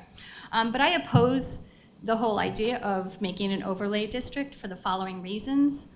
I really think it's going to change the character of our community. Right now, it has a very family-oriented, single-family feel, and even though it will be elderly, I just think sticking a bunch of housing there in this place that is beautiful and open, as the prior person just said, there's a huge field, there's the arboretum. I think it will impact my property value, so from a personal perspective, I have an issue with that. I also think there will be environmental impacts. I am concerned about the open space and the green space because there's a huge field. It's right across the street and behind my neighbor's house that already floods now, and it's an open space. If you were, most of the campus is in a FEMA AE zone, which means it's one of the highest risks with a 1% annual chance of flooding. So if you take an open space that already has a flooding issue and you put more stuff in, even if you do grading and clearing, there's a potential, there's going to have to be a lot of remediation there. And plus now all our open space, the little bit of open space in my neighborhood will be gone. And like I said, like the other person said, the Arboretum is absolutely beautiful. I'm concerned with increased traffic. Wendell Ave, right now, students park on one side, or they were. That's a very difficult street right now. With the Welcome Center, we're already having people going up and down, and there's a lot of traffic in the neighborhood. Parking's a little bit difficult because the streets are not very wide. I'm sure you probably could mitigate that, but I'm looking to keep the character of my neighborhood. I've been there 30 years. I like how it is now. I am a little bit concerned with minimal public transportation. There's, I think, a 217 bus that comes periodically down Elm Ave, which is right over here, periodically during the day. But I think that's the only bus that comes through our neighborhood. And I know a lot of seniors tend to rely on public transport. There are it's over a mile to the nearest grocery store. So I'm concerned with if the people move there and they don't have cars, we're getting more congestion in my neighborhood. And I'm talking from my perspective because I pay taxes on my property where I live. So this is all my own personal thing. So I strongly recommend that you think about it not be overlaid for senior housing. And the other thing is there any distinction whether it's going, I assume it's going to be private if it's going to be single-family homes, right? We're looking at private? Private? Is there any distinction on whether it's private or public? So, The overlay, would it be for public, private, or both public and private housing? well, I don't know what you mean by public and private. Well, there's senior housing like Clay Street. Please, yes. You know, the owner of the property's gonna sell the property to a new owner, and it'll be up to that owner. I don't know how public housing would come into the picture here. I'm just asking, has that been addressed in the ordinance? And can you tell me the No. ordinance number?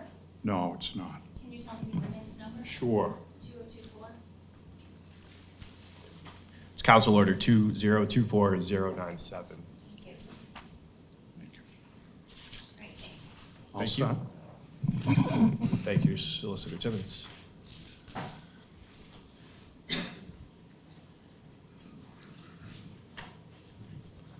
Hi, I'm Pam Brennan, 65 Dickens Street in Quincy. I actually grew up in Quincy, so I remember before the ball field was there, when the ball field was put in, there was actually thoughts about taking another marsh, but they took that, and that increased the flooding in that area. So if there's anything developed there, I would think, even if we make it an overlay for senior housing, which we haven't established whether it's affordable housing for seniors, or over 55, which could be younger than what's really designated as senior. So that could be a concern too, but this is a wetland. So I would think anything that would be developed would have to come before the planning board and the zoning and Concom and whatever, because it will increase the flooding in the whole area. And what people keep on forgetting, this was a college.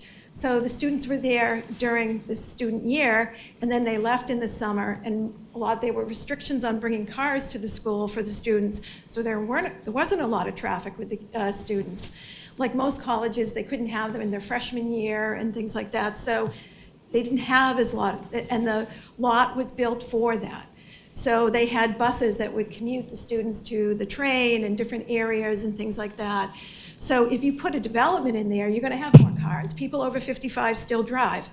And if they have two people, they might each have a car. So it has to go somewhere. So this is what, be great if they could bike ride, but I doubt that a lot of them over 55 going, a mile and a half to the store or having to go to Target or something is going to be biking there at that stage of their lives. I'm not as opposed to senior housing there, but I would love to know if it's going to be affordable, because at this point, there's not much affordable in Quincy at all, even if you look at all around the train stations. Mass wanted, Governor Healy wants all those apartments near the MBTA stations, but all the ones near ours are not affordable. They've put money into the Affordable Trust, but even in North Quincy, that one there, that's not affordable. So I'm not really sure what we're going to be doing with this area, and I would hope that the city has a good relationship with whoever owns this property, because we've been very good to ENC as a city for giving them tax relief and different other things. So I would think there could be discussions that maybe ENC, if they were here tonight, could say they would like to be a good neighbor to the neighbors that have been good to them, and not sell it to someone who's going to develop like a Skyrise or whatever there, that they would consider. I thought I read something from them when they were closing. They were hoping that this could stay as an educational opportunity. I know the city of Quincy was trying to buy, or did buy, the Monroe Building, and we're proposing to build for Quincy College. I don't know why they wouldn't talk to ENC about buying or taking some of that property. God knows we own a lot of stuff, and we seem to have unlimited funds. So why couldn't we do something by moving some of Quincy College there? As it is, the nursing students, some of the nursing students were staying at the dorms here. So it wasn't like it's been completely different. So they must have had an agreement for Quincy College for some of the nursing students to be able to stay in the dorm, sorry. So I just think that before you make your advisory note, that one, all the items in ordinance that Jim Timmons mentioned, you guys have to really look those up and think, and somehow, if we could kind of break those down so the average person could understand those, that'd be helpful. And then, so I don't think you can make I don't think you can write that letter yet until you look at all those points that Jim Timmons noted. So is the public going to be aware of what you're advising prior to you advising them on what your thoughts are on this? That would be helpful to know. And I'm in Ward 5, and I haven't been asked what I feel about this until tonight. So I'm not sure who the Ward 5, well, I know who the Ward 5 rep is, but there hasn't been any Ward 5 meetings or any wards, and I hope that you sent all the abutters letters to make sure they were at this meeting tonight. So that would be something good. And again, it is like monopoly, because we don't own the land, East Nazarene, but I would think the city would be in negotiations with them to discuss who and how they're going to sell. And I would think they do owe us a little bit to sell to someone that might be better, or maybe that we could buy some of the property. We have no community centers in Quincy. They have great places there that we could use. That ball field should not be built on, and that should be left as it is. But that's it. But if you guys go out and walk the property, you'll see it, and you'll see what is there. So that's all I have. Thanks. Thank you.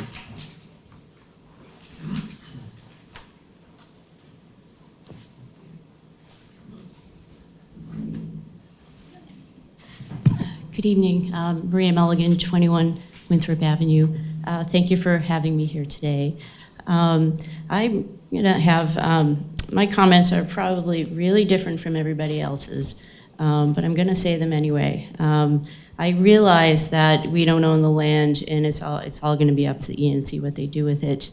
But there are some really incredible educational and community opportunities there that we should at least talk about, okay? I actually grew up on Phillip Street, which is right next to Willow, down on the page there. So, and I knew many people, many of my neighbors who actually worked there when I grew up. So that's why it's personal to me. It's a beautiful place. It is really a beautiful campus. The current campus occupies 21 acres of land with a variety of buildings. Some are historically significant. Organized around pedestrian-friendly campus, beautiful open green common spaces, and a large expanse of athletic fields. The question I'm asking here is, does the ENC campus lend itself to senior living community exclusively? As written, the proposed ordinance is very prescriptive. It prescribes the housing units and off-site parking pretty specifically. Since none of the existing structures on the campus meet that criteria, the entirety of the campus would need to be raised and replaced with new buildings to meet those standards. The ordinance is more geared to an undeveloped site but it doesn't have the flexibility to consider adaptive reuse of the existing buildings. This is a concern for me because reusing existing buildings is a sustainable thing to do, and it is all doable. In my opinion, it would be a waste of resources to raise existing structures and disrupt the open spaces that are in good condition. So let's ask a different question. Instead of limiting the campus to a single use, Quincy should explore other ways of utilizing its buildings and open spaces to benefit the residents. Okay, what do I mean? The ENC has had a significant impact on Quincy community. While its closure may be a loss, utilizing its facility to enhance public education, athletic, artistic endeavors, and housing for residents is a once-in-a-lifetime opportunity. The most obvious and economical reuse strategy, in my opinion, would be to reuse all or part of this campus for Quincy College. You know, when I heard that the college was closing, I mean, that's the first thing I thought of. Like, wow, here's a campus. We have a college that needs one, you know? So utilizing the existing campus for Quincy College could provide unique opportunity for expanding offerings and facilities. A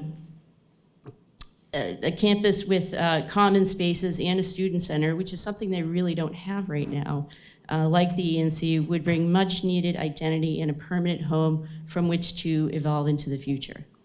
The ENC campus provides all of these features just the way it is, and much more. And I'll give you a couple of examples of really notable parts of this campus.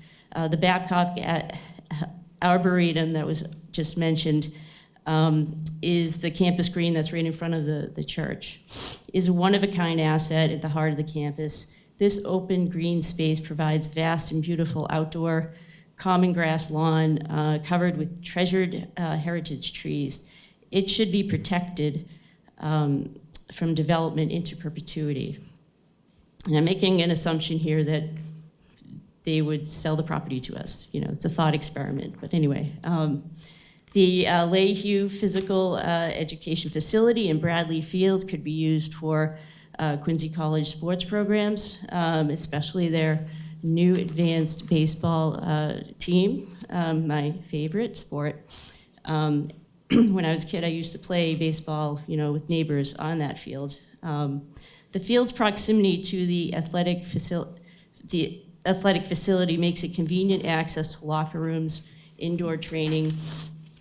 The field also serves the important function of mitigating flooding and thus should be protected from development into perpetuity. Some of the halls, and there's many of them, there's like 18 buildings on this campus, could be utilized for educational and administration functions of Quincy College, while others could be repurposed with a mix of private, affordable housing and senior housing units. The Nease Library could serve students of Quincy College and the Wollaston community. Let's face it, the Wollaston Branch Library and North Quincy Branch Library have seen better days. This library could replace those and provide more community opportunities. And lastly, the Cove Fine Arts Museum, and this is Fine Arts Center, which is kind of my favorite one, could serve the student body and the broader community to provide a place for performance arts and community theater groups. Such a use would fill in the gap of in the performance arts community left when the small theaters of Wollaston, North Quincy, and Quincy Center disappeared. I have many friends who are in the theatrical arts, and they've got no place in Quincy. This would be awesome for them. So next steps. The variety of beneficial uses of the ENC campus is enormous and a truly unique yet complex urban design puzzle. At this time, instead of applying a blanket prescriptive single-use overlay for senior housing over the property, we should explore other possibilities that utilize the structures, functions, and spaces that are already there. I encourage the Quincy Planning Department to engage with ENC, Quincy College, arts advocacy groups, abutters, and other stakeholders to study the possibilities before creating zoning modifications.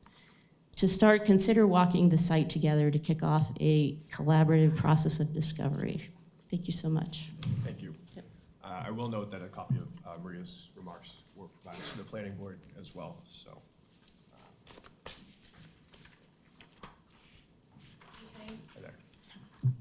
My name is Danielle DiPietro. I live at 4 Sewell Street. So it's the very corner of Wendell, Waterston, and Sewell. Our backyard is the baseball field, which sometimes we affectionately refer to as Lake Sewell after a day or two of rain. So I know a lot of the other constituents here tonight have voiced many of the same concerns I have, so I won't go too far into detail about those.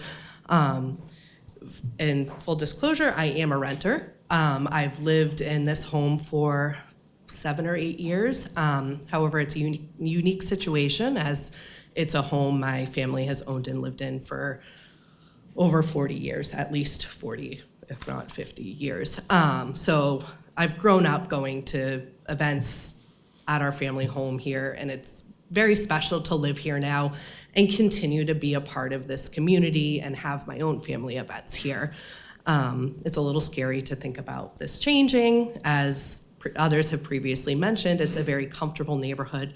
The college has done an amazing job of blending into the community rather than creating, I don't know, a more disruptive environment. So as much as I appreciate the mayor's efforts to protect the neighborhood and his claims to involve the neighborhood, I do feel that some more transparent exploration that truly involves the neighborhood needs to be done.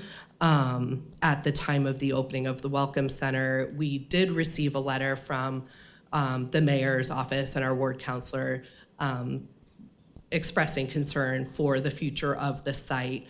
But that was the last we had heard of it. We hadn't heard anything of this meeting. Thankfully, due to social media, I had heard about this meeting and was able to attend. I do feel there are a few points that haven't been adequately explored before your council makes a decision or an advisement towards such a restrictive overlay. One of the suggestions that I don't think has been mentioned yet, I don't know if you've noticed, but the red space in the initial ENC, whatever the first diagram that was shown and this diagram that was shown, it was about half of the space. It didn't incorporate the fields and the athletic building, which is a lot of the space that already floods. And I cannot imagine if more of the trees were to be taken from the campus. In my lifetime, the trees that I've seen taken away have significantly contributed to further flooding of the area. Our yard didn't used to flood. Our yard, since trees have been taken down or not properly maintained and fallen down, is now floods much more. So I'm concerned with development, even with mitigation efforts, that we just aren't prepared for that to continue to be an issue. So I would be curious to see if it would be possible to have maybe half of the space be overlaid for some type of residential development and then half of it left as an open space that would be a protected open green space. We don't have much of that in the area. I mean, we have the playground down on Quincy Shore Drive and down at Caddy Park, but it would be lovely to have another area like that, especially in a space that's not very well suited for further development. And we could incorporate the little orchard arboretum area as the entrance to that. Just one idea. Another idea that I believe the person before me had introduced was reuse of the college space. I'm a young mother. I live in our house with my family. I wish I could say we did more in the Quincy area, but unfortunately, most of our activities are at libraries throughout the South Shore. We do one activity at the main branch, but the libraries within the walking distance of our home don't offer anything for a population with young children, or with children under a specific age. So we travel to Braintree, we travel to Norwell, we travel to Hanover to take advantage of their plentiful children's activities. So the library here would be a great space for a community center or some type of space that people could use. The gym has a basketball court. My brother grew up doing basketball camps at ENC. For years, we had different camps, and the YMCA had camps at the site there. We used to have dance rehearsals at the Edith Cove Fine Arts Building. So I just think there's a lot of options that haven't been explored, and I would hope that we could explore those options before moving towards such a restrictive overlay. And the last concern that I did want to reiterate that has been mentioned is the increase in traffic and parking. The students added some traffic to campus, added some cars to campus. There was that trend of it slows down in the summer and over the school breaks and then picks up when school's in session. Since the students haven't been present, we have not seen an absence of traffic. If anything, we've seen an increase in traffic. Our garage overlooks the Welcome Center, and the increase in traffic is significant. I don't feel safe trimming my hedges, maintaining my helistrip. I can't imagine how much more traffic would be added with a development taking over this much space. So I would hope that that is being considered, because we would be going from a very small transportation footprint to a significantly larger amount of cars and transportation. So thank you for your time. Have a great evening. Thank you.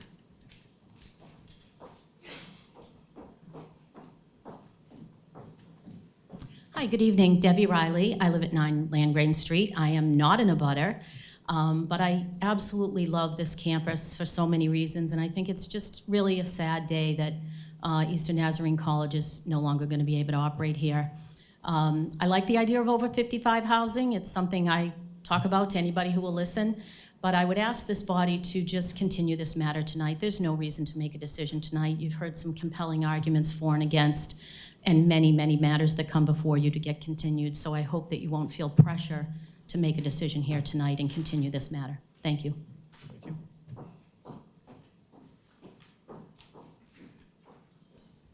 Hi, I'm Ron Sheridan. I live at 46 Bayberry Road.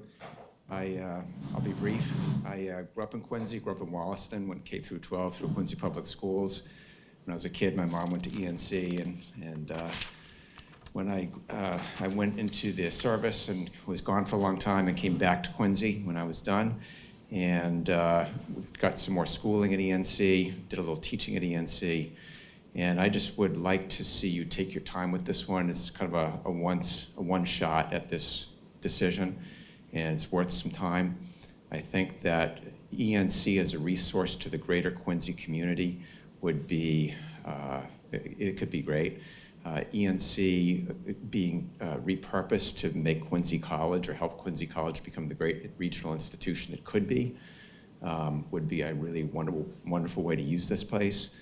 And that's all I got. Take your time. Thank you.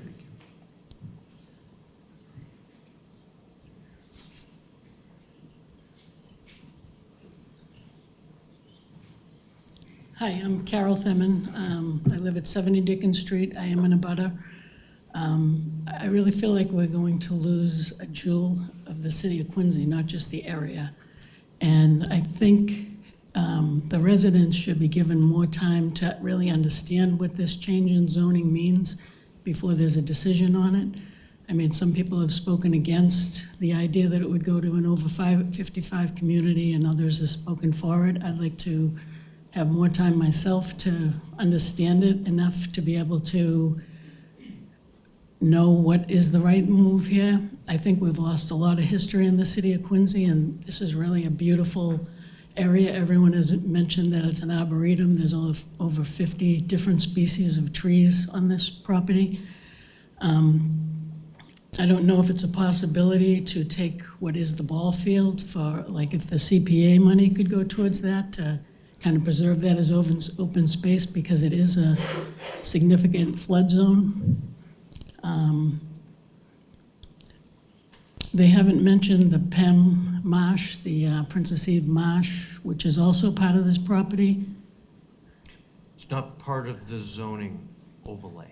Okay. It's still owned by ENC.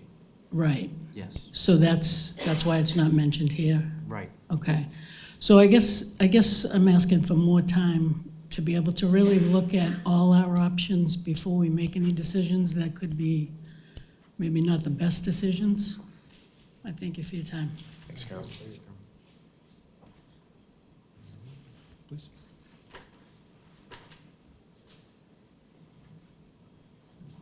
Hi, Debbie McDonald, 112 Franklin Ave. Our family has lived at 112 Franklin Ave since 1930, and I have bought the house in 1980. Never wanted to leave the neighborhood. It's a great neighborhood. It's quiet. Eastern Nazarene has been great for all the neighbors, respectful. I'm hoping that someone will take use of all of what the college has to offer, all the buildings. There are so many buildings. The fine arts, it goes on, the library. And it is wetlands over here that we're talking about. Another thing is, I had no idea, just out of word of mouth from walking the dog, that this was going to happen tonight. So I just wish that there were more communication. There really isn't in Quincy, and that's what we're having a problem with. So unless we all can talk and get the information out so that we can work together, that would be wonderful. We don't have a lot of transportation down there. The bus service stopped a number of years ago, the T. So we don't even have the T going down Franklin Ave anymore. The only activity we really have is Rice Road, and it's a speedway going by the pond. I think that more work has to be done on this. I don't think we can just say, okay, we need a lot more 55 and older places to live. We do. But I think we need to, this is a unique area, and I think it has beautiful grounds, and why not take advantage of what we have? That's basically what I want to say. You know, instead of changing something again, let's enhance it so that we can enjoy it. Okay? Thank you very much for listening. Thank you. Thanks.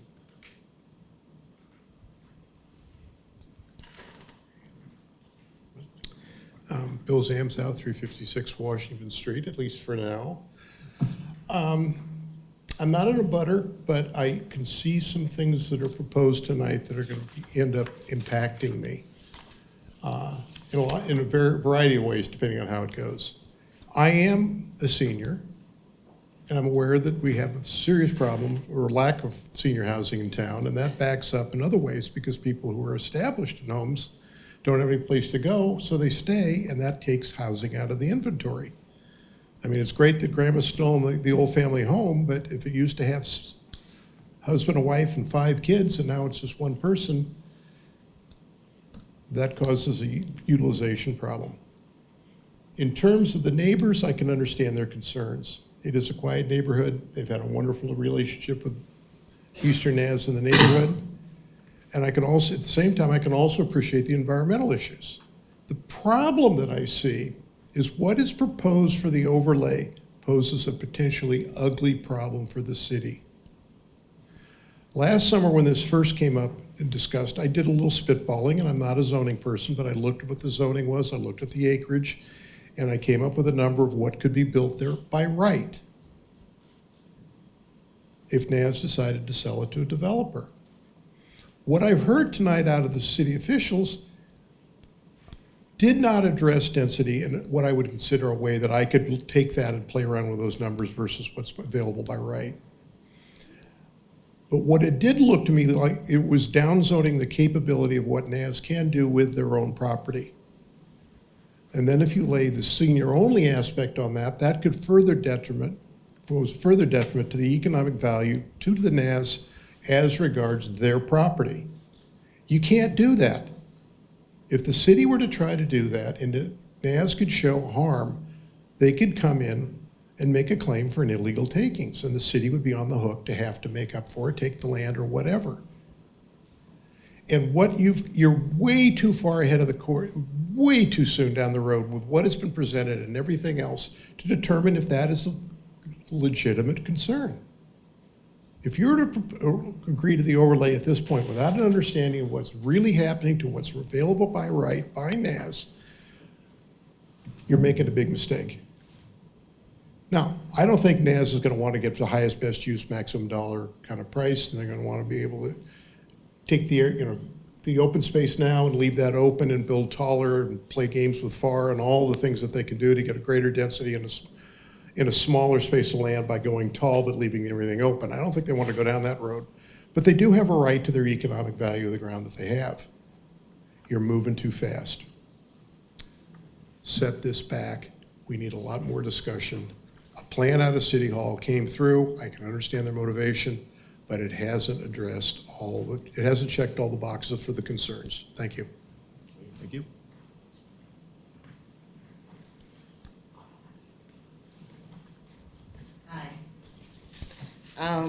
My name is Michelle Plum, and I live at 7 West Elm Ave, which is directly across the street from the campus. If you could put the flood map back up there. I don't know. Yeah, so we live here, and as of now, if we have flash flooding, we do get water in that area. So flooding is definitely a major concern for us. The other thing I wanted to stress is the Arboretum there. I don't know if there are any protections for that, or, I mean, I understand that it's a private sale that ENC will be doing, and from what I understand, they do want to recoup their finances, from what I've heard from people who live and work on the campus, so I'm definitely concerned about that. I do agree that after losing the Walston Theater and the different movie theaters that we have, I mean, this campus, my daughter uses the library there. I think that the theater could be used. I just hope that there are going to be some protections, during the sale of this property, and that's all I wanted to say. Thank you. Thank you. Anyone else wishing to speak? Counselor.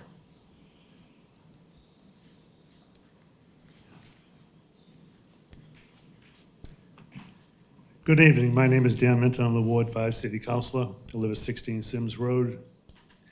I can throw a softball and hit the tennis courts. That's how close I am to Eastern Nazarene College. Eastern Nazarene College has been a great neighbor. When I was 10 years old, we were playing in the barn, which was their gym, playing basketball. They were always receptive to my kids using the library, and it's sad to see it go, but this is where we are. Tonight, there have been many options, many ideas. This is the first meeting. I just learned about this last night at the City Council meeting. There will be many more meetings, but really, there's nothing really solid to talk about tonight because we're just going through the planning stage. As we get closer to having a formulation of ideas, working with the mayor's office, they will work with me. We'll have community meetings, and we'll have input. But right now, it's just too early. Thank you. Thank you, Counselor. Anyone else? Do you have an email that was addressed to, it's from Janine Buonomo. It was dated Wednesday, October 16th. Dear Councilors, Mayor Koch, Planning Board members, I am writing to express my concern about the public outreach efforts for the upcoming public hearing on the ENC Senior Zoning Overlay District scheduled for October 16th at 6 p.m. Unfortunately, I cannot attend this meeting. Still, I would like to contribute to this important discussion and ensure that our community has a chance to be fully informed and engaged. To my knowledge, there has been no direct outreach, such as a letter or announcement sent to the residents of our neighborhood about this meeting, despite its significant impact on the future of our community. The lack of communication makes it challenging for many residents to participate in decisions that directly affect them, particularly in cases where people may not actively monitor City Council or Planning Board agendas online. I would like to ask the following. Number one, How does the city currently conduct outreach for meetings of this importance that directly affect local neighborhoods? Number 2, what is the city's plan to ensure residents are adequately notified and can meaningfully participate in these public hearings? That's just the 2 questions. With topics as significant as this, with topics as significant as this at stake, I would like you to consider adopting more proactive communication methods to engage the community, such as direct mail, email announcements, or neighborhood notices. Thank you for your attention to this matter. I appreciate your service to our city and look forward to hearing how the city plans to improve outreach efforts for important meetings like this one. Please also feel free to read this letter aloud during the hearing to ensure that my voice is part of the discussion. Sincerely, Janine Wanomo, East Elm Avenue.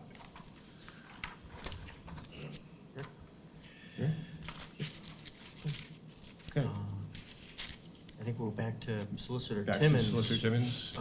Suggesting working on the department works with the Solicitor's Office to come up with some type of summary or draft recommendation for the matter and to carry this matter over into the November 20th meeting. I think a question came out, Solicitor Timmons, whether it would be appropriate or not to just close the public hearing now and then work with your office on issuing or drafting a report for the board for November? Or should we keep the public hearing open, knowing that the report goes back to the council, the city council will then host its own public hearing to solicit feedback. That's where, real amendments to the zoning can be had. This is sort of a preliminary review, that's required under Chapter 48, which is the Mass General Laws. So this board isn't being asked to approve it, it's being asked to hold the public hearing and then issue a report back to the council. So, Solicitor Timmons. Depending upon what the members are comfortable with, I mean, we've had a full presentation on this.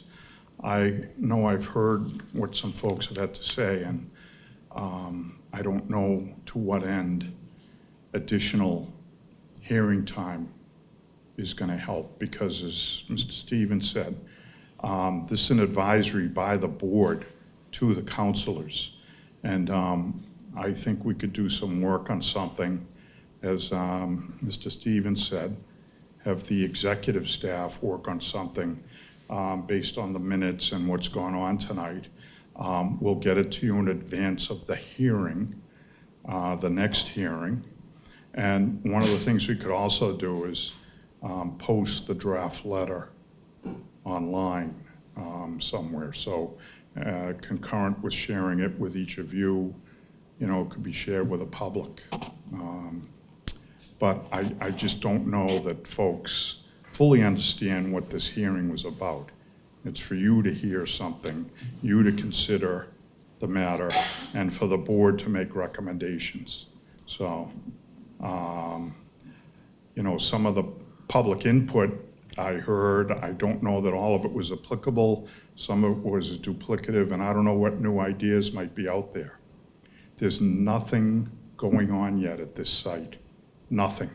So there's no reason to have any meetings, because down in Tennessee or wherever it is, they're still trying to figure out how to close the building. The mayor is proactively trying to do something with the zoning to help control where this goes, because there are a number of different directions it could go. So my thought is that, and I really don't know what to say, because technically I do my job, but I'm not a policy guy, and decisions are made elsewhere. But it seemed tonight that the direction this went, that it's not going to be a problem. I don't know when the next council meeting is. Do you happen to know when the next council meeting is? I mean, how many, the November meetings, when are they? 12th and 19th? No, 12th and 18th is 12th. Yeah. Yeah. See, the We'll next... be meeting on the 20th. Yeah, the next planning board meeting is until after 2 more council meetings. So technically, there's a time limit on how long you have to get your recommendation out. That's 21 days. So I think it was anticipated that what would happen is the recommendation would come out for consideration at the council meetings, and that's where we'd open it up for the broader, bigger discussion. Because you have limited authority at this time to do anything other than make recommendations as to what you think about this form of the ordinance. Like, I mentioned something about the 500 feet, and we discussed that briefly. And then there's something about, another thing about conflict between the overlay requirements and the Res A, Res B requirements. But I don't know what else is there. I don't know if you have other thoughts, but I do know we can analyze it. And the real work on this is going to occur with the city council. There's going to be multiple hearings there. I do know that. Thank you. Sorry. Any comments? Questions, comments? No. I'm good. No? Based off of Solicitor Timmons' comments, I would recommend we close the public hearing for this zoning amendment. However, we will need some time, and we'll need to work with that office and try to work on a draft report to present to this council. We post our planning board documents in the planning board realm, on planning department realm on the website. We'll make sure that we get a draft letter up on that website at least a week before the November 20th meeting. I think that's can do probably the that. best that we can do at this point. Make a motion, we close to the public hearing. Motion made by Member Kelly, second. Member Foley, all those in favor? Aye. Excellent. All right, great. Thank you. We'll Thank be you. following up.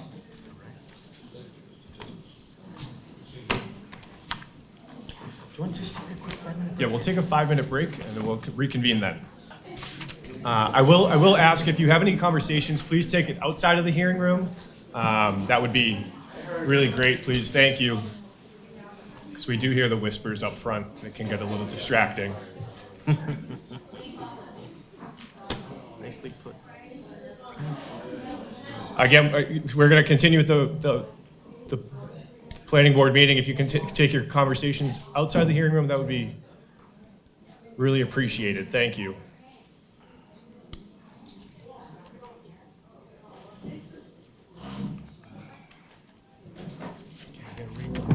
Yes. All right. Our last matter before us this evening is, or one of the last, is public hearing 56 to 74 and 126 Granite Street, planning board case number 2024-10.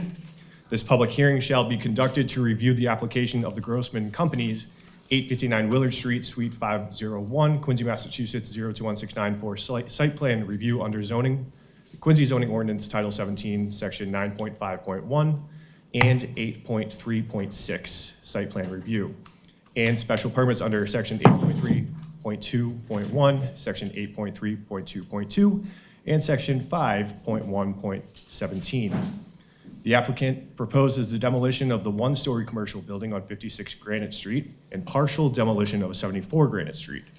The applicant proposes the construction of a 3,200 square foot commercial space on 56 Granite Street and a 7-story mixed-use development on 74 Granite Street.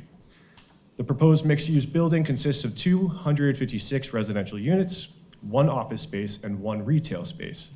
The project would include 2 levels of structured parking and exterior surface parking for a total of 517 parking spaces. The proposal will also include structured exterior space and amenity space for the residents along with, along with professionally designed drainage controls and landscaping. The property contains 225,859 more or less square feet of land and is located at 56 to 74 and 126 Granite Street. The subject property is located within a QCZD 15 zoning district and shown on Assessor's Map 1167, lots 18, plots 2, and map 1167, lots 23 and plots 1. Counselor. Good evening, Mr. Chairman, members of the board, Attorney David Mahoney, and I represent the Grossman Companies. We're here before, as you read, Mr. Chairman, site plan review and several special permits. To refresh the board's memory, we were back before you in June and we were before you on a certificate of consistency, a preliminary filing. Since that time, this board and the city council approved the urban redevelopment amendment number 6. That has gone into the state. There's quite a review period at the state level, and my client looked at the potential for months in the state reviewing that, and they decided to come back before you under traditional zoning, which is what we're here for tonight. I'd like to introduce Mr. Avi Shas. He's the Director of Development for the Grossman Companies. He'll make the presentation, and we have a team of professionals here to answer questions too. Great, thank you. Yep, Thanks, Dave. welcome. Actually got a laser pointer for the occasion. We'll see if it works. There we go, all right. All right. So thanks to the board for hearing us tonight on our site plan review and special permit presentation for Quincy Granite Place. I'm Avi Shas, the Director of Development for the Grossman Companies, and I'm joined here today by one of our presidents, Jacob Grossman. It worked so well last time, I'm going to stick to the script and try to move through my overview with pace so we can get to our architectural and a more detailed explanation of the project.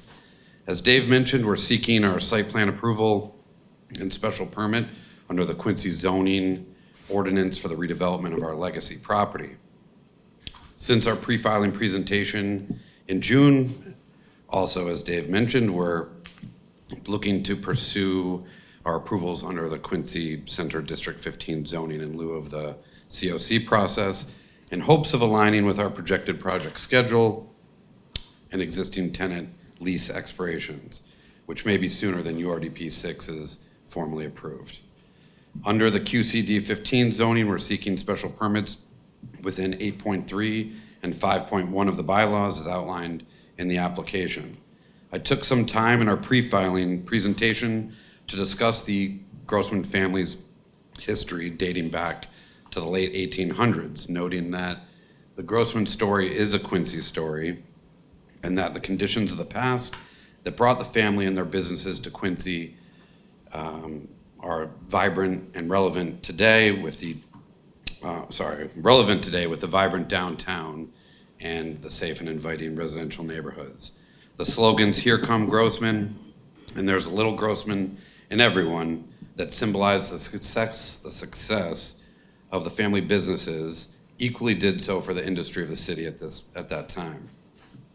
While the original lumberyard and retail center site included all lands east of Granite Street to the Old Colony Railway and north of School Street to President's Lane, the construction of the MBTA line, Thomas E. Bergen, and Walter J. Hannon parkways became the new boundaries for the family properties as they exist today.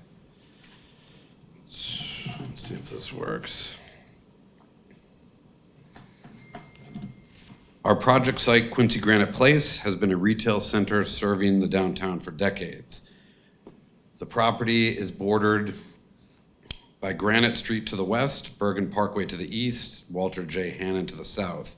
It's comprised of 2 lots totaling 5.19 acres with 65,106 square feet of gross commercial space and 214 surface parking spaces. The retail is a mix of dry goods stores like TJ Maxx and Dollar Tree, smaller service tenants like Auto Parts International, and the Karate Studio, along with a fast casual and fast food restaurant spaces. The retail runs along the eastern side of the site next to Bergen Street, with the balance of the property utilized for parking, and the Burger King pad to the west and the north fronting Granite Street.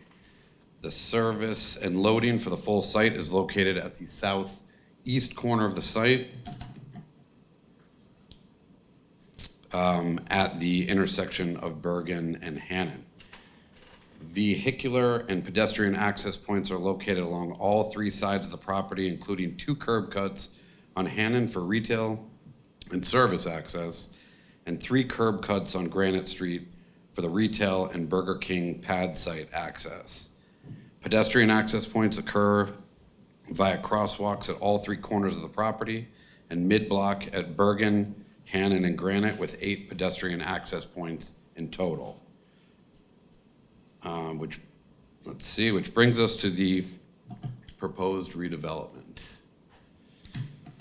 Very little has been modified since we presented on June 26. The only notable change is the reduction of proposed commercial space by approximately 11,000 square feet by removing the addition to the north of the existing retail building and reducing the pad retail to a single tenant with a drive-through.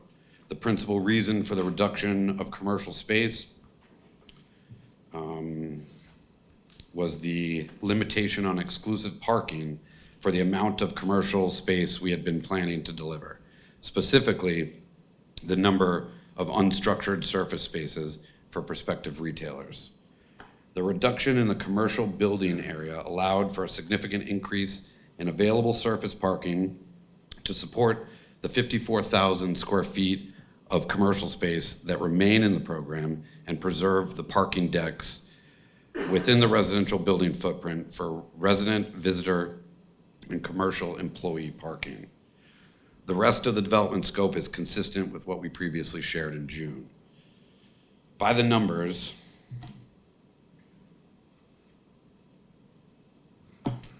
the development will include 256 units of multifamily and 248,000 square feet of gross residential space on 5 floors within the 7-story building.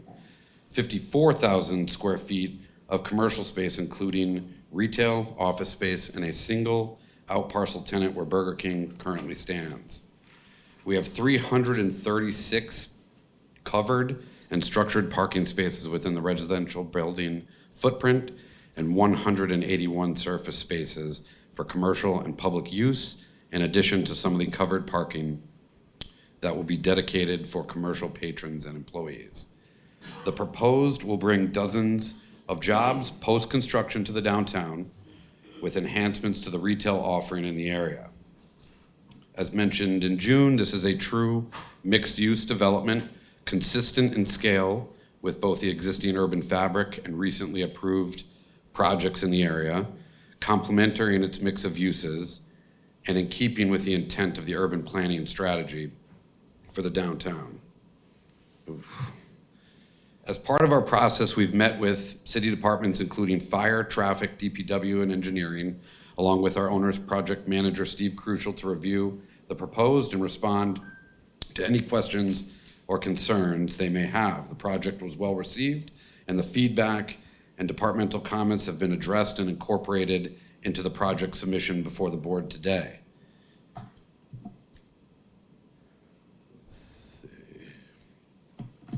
The project has 2 distinct components, being the 7-story mixed-use residential building and the connecting single-story retail and out parcel. The latter retail components are located where we currently have the Dollar Tree and TJ Maxx as tenants, and a drive-through pad located where Burger King currently sits today. The residential mixed-use building has 1 level of below-grade parking with 2 surface lots separated by the entry drive. Sorry, let's go back to this. Separated by the entry drive with 1 above grade level of parking, 1 below grade level of parking, and 5 stories on top of the podium. In addition to the smaller covered surface parking lots, the ground level will have 8,000 square feet of office space, residential lobby, service and amenity space, loading and building service zones for the full development, and access ramps to secure residential parking above and below grade. The green doesn't really work that well.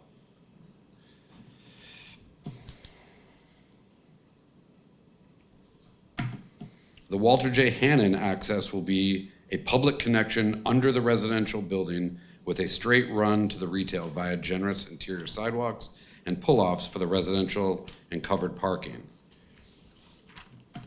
Deliveries, rideshare, mail, and packages will be managed on the property and within the residential building footprint. behind the lobby, or in the service and loading zone located at the intersection of Hannon and Bergen. The building itself will be comprised of typical Type 1 podium construction and Type 3 residential construction above. On top of the podium, we will have 2 outdoor courtyard spaces totaling approximately 22,000 square feet, with the interior amenity spaces providing the connection between the 2 north and south facing decks.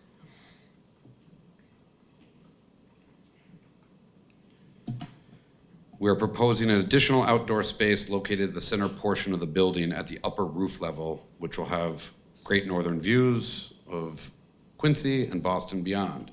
The building itself will be clad in a mix of brick, masonry, panelized fiber cement, exterior wood, with balconies, signage, screening, and landscaping to break up the facade while continuing the urban fabric of the neighboring developments and setting up the design vocabulary for the future development on this side of Bergen. The residential units themselves will be an equal mix of studios, 1 and 2 bedroom units with secure rental parking and trim and finish packages in keeping with the more desirable products in the market. The project will comply with all affordable housing requirements, all applicable building and safety regulations, and the construction phasing and operation will be coordinated with the city to be as efficient and least disruptive as possible. As for the labor and construction of the projects, all providers will have a seat at the table and a shot at the work. As I mentioned in our pre-filing presentation, our development's connection to the rest of the downtown is paramount to its success. Using the precedent set by General McConville Way and the General's Bridge, we aim to continue the pedestrian and bicycle facilities, landscape and hardscape features on our side of Bergen and around the entirety of our site. With proposed enhancements to medians, crosswalks, sidewalks, serving the property, and the incorporation of a new green space at the intersection of Bergen and Granite. While connectivity is key, we're equally focused on improvements to traffic. Our traffic consultant, Jeffrey Dirk from VAI Engineers, has been working with the city's traffic and TPAL departments to marry our project with the roadway infrastructure improvements the city intends for the area. Jeff is here to answer any questions you may have after the presentation. Our traffic diligence and reporting has been updated to reflect the reduction in retail and including one of the previously proposed drive-throughs at the north end of the site. The revised assessment assumes high-intensity retail uses within the commercial mix to maximize future tenant flexibility without impacting our assumptions and proposed mitigation measures. This has been shared and reviewed with the traffic department as recently as this morning with no additional comments. Based on the findings of our traffic impact assessment, there will be negligible impacts for peak traffic windows with improvements for trip generation and queuing from our previous plan, along with significant infrastructural improvements with the consolidation of curb cuts on Granite Street east of Whitwell. Our full report and assessment is included in the submission before the board. The existing ingress and egress points from and to the property for all modes of travel shall remain in their current locations with enhancements. Access from Hannon will remain with improvement, but will now circulate, as I previously mentioned, underneath the residential building.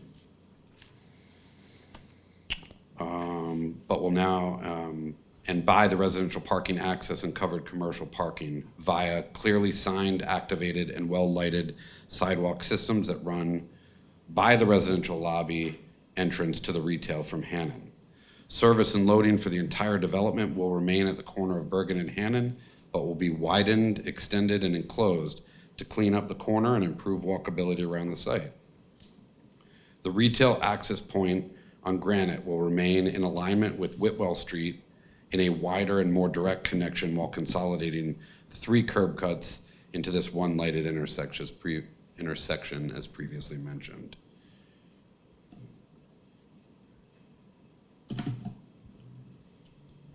As for the tenants, it's a highly sought-after site, and we're in communication with many tenants interested in the property and are still open to any and all of them.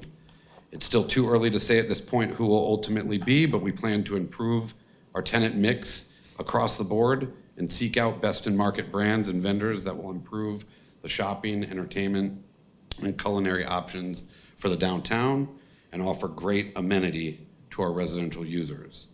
Given the history that the Grossman companies in this property share, we're also intending to use a portion of the ground level space on Hannon for the display of historical photographs, keepsakes, and memorabilia from the Grossman company's past in downtown Quincy as a community art installation accessible to the public. Now that's the project overview. Joel Bargman from BH+A, our architect, is going to present the building and site in greater detail. And additionally, we have our civil engineer and traffic engineer here if you have any questions. Thank you. Thank you. With the pointer. This will do the advance. Yep. Great, thank you, Joel Bargman, BH+A. I'd like to just fill in a few of the details, not keep you any longer than you need to. Should you want, I have a breakout of the unit mix in the building. That was a question that came up previously. As Avi mentioned, there are 256 apartments in the building. We went on the drawings, and again here we've always mentioned the guest suite, so just to make that clear, the one that gets it from 255 to 256 is an apartment without a kitchen. What we found is during the COVID pandemic, having a place where someone that has a one bedroom or a studio apartment, their partner gets COVID, they can go to the guest suite and you can quarantine in your apartment. It's really a big benefit for these types of projects. And so that's what that reference to a guest suite is. It can be used for other purposes as well, but that was the genesis of it in this project. Avi mentioned about the retail tenants. I think one of the major changes, and not to take away from what was done, retail since 1990 when the building was renovated the first time to now has changed considerably. What the project is proposing is giving the exposure of the building 3 sides of new retail store frontage, which you'll see on the perspectives. And then further, from an urban design perspective, what's really nice, I think, about the project is it completely edges Hannon Parkway and removes this sort of continuous parking that goes from the intersection almost at downtown Quincy all the way to Star Market. That'll be really broken up in a very positive manner. So here you see the closure of that left side of the site and how that really brings a beautiful edge following the curve of Hannon Parkway and really makes a nice entry into downtown Quincy. There you can see in the middle is the passageway that Avi mentioned that connects directly to the apartment entry lobby and to the retail space. So it's very simple circulation system. And then the office component is on the left side, defines the corner of Granite Street and Bergen Parkway. Very much glass and openness. Whoops. Here you can see that what I was mentioning, the 2 sides that face Granite Street and Whitwell now on the retail are fully storefronted with windows and storefronts, and we'll explain how that all works. And oddly enough, in the shadow study slide at the end, it's really quite interesting. And even the back side of the building on Bergen Parkway is articulated with windows, so the whole 3 sides has a new appearance. And we don't know who the tenants will be, but we did want to point out the importance of signage for new retail tenants, and that would obviously be part of a future submission to the city. This is the corner of Granite Street in Bergen. That's been configured to comply with the city guidelines, and You can see this corner has also been configured to have the view corridors. All the sidewalks have been designed in accordance with the Quincy Design Guidelines by taking some property within the site to get the dimensions on the sidewalks to the point where the landscape architect felt the guidelines were measured. One courtyard faces Star Market, and the other courtyard faces downtown Quincy, and I think that was purposeful. It really articulates a side that's open on the building, and then on the side that's behind the retail, it forms a nice edge to that retail property. And the courtyards do have an impact on the green space of the property. I mentioned the compliance with the city design guidelines. There are 2 pages in our supplemental submission. I won't go through the details, but all 3 sides of the site have been reconfigured and brought up to guidelines with the street pavements, the landscaping, the curb line, went to great detail to accommodate also the street trees that are part of the design guidelines. And here you can see the impact of the street trees and the ringing of the property with new sidewalks, new transportation, and that straight line that connects now Hannon, Star Market, straight through the building to the entry of the new 42,000 square foot retail tenant. This is a nice drawing for us because it begins to connect the ground floor with the building, which up to now you really haven't perceived that well in plan. Here you see the groundscape going through underneath the building, but here you see the impact of that courtyard on the appearance of the retail tenant's parking lot, which, as Avi mentioned, was configured to support the size tenant that we'll have in the building. And last, it's unusual, the architect gets a benefit out of the shadow studies, but the point that we make is the shadows really don't encroach on neighboring properties. In the wintertime, evening, there's a little bit of encroachment across the street, across Bergen Parkway, but very little. But the advantage of the shadows, oddly enough, is I mentioned the storefront on the retail, and in the afternoon, and you can see almost all seasons that storefront is not receiving direct glare, which is great for retail because you want the store to be brighter than the outside. And the effectiveness of the storefront design is really enhanced and proven by the shadow study. And come December, the lower right slide, it'll look great because at 3 p.m., all the Christmas decorations will be clearly seen from the streets. It's a lucky coincidence of just how the site's oriented for retail, and we think it'll be very beneficial for a retail tenant. Let me pass it on to Brandon. Brandon has a... Yeah, simple. Yeah, Brandon.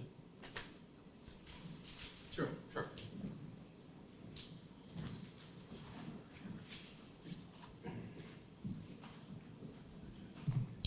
Good evening, Brandon Lee from Kelly Engineering.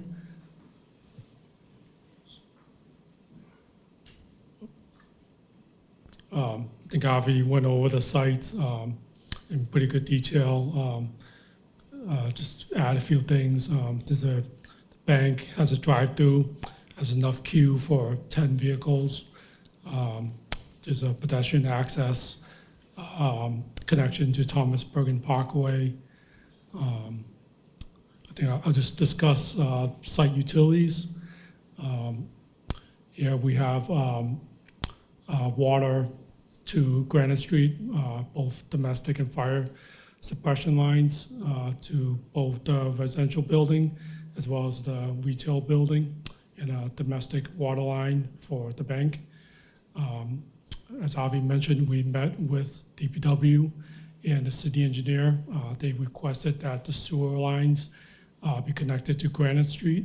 So we've shown the sewer connections shown in green that would tie to the sewer on Granite Street. We've also designed a stormwater management system that fully complies with the city stormwater ordinance, provides 1 inch of recharge over the total impervious area. And our underground electric, the existing utility poles that's along Thomas Bergen Parkway will be removed, and they will be placed underground. That's shown in the orange. Kind of summarizes utilities. Thank you.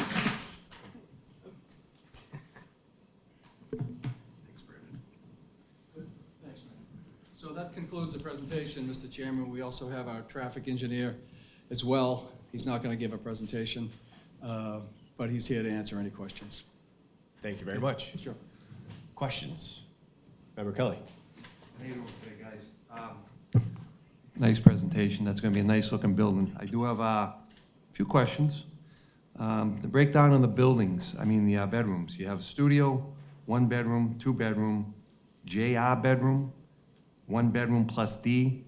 Can you explain what those are and how they are?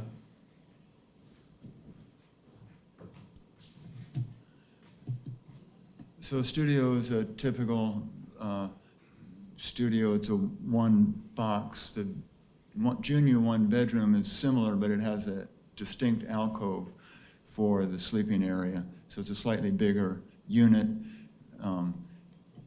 The difference between a junior 1 bedroom and a 1 bedroom is the studio alcove that forms the bedroom in the junior is borrowed light as opposed to a direct window.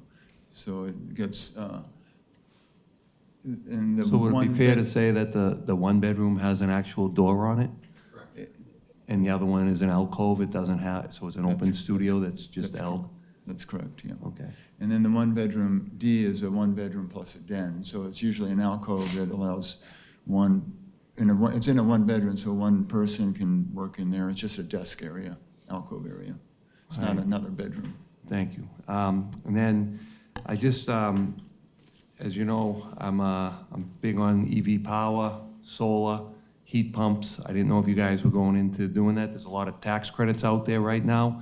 Hopefully we keep the current administration in there and these tax credits will be out there.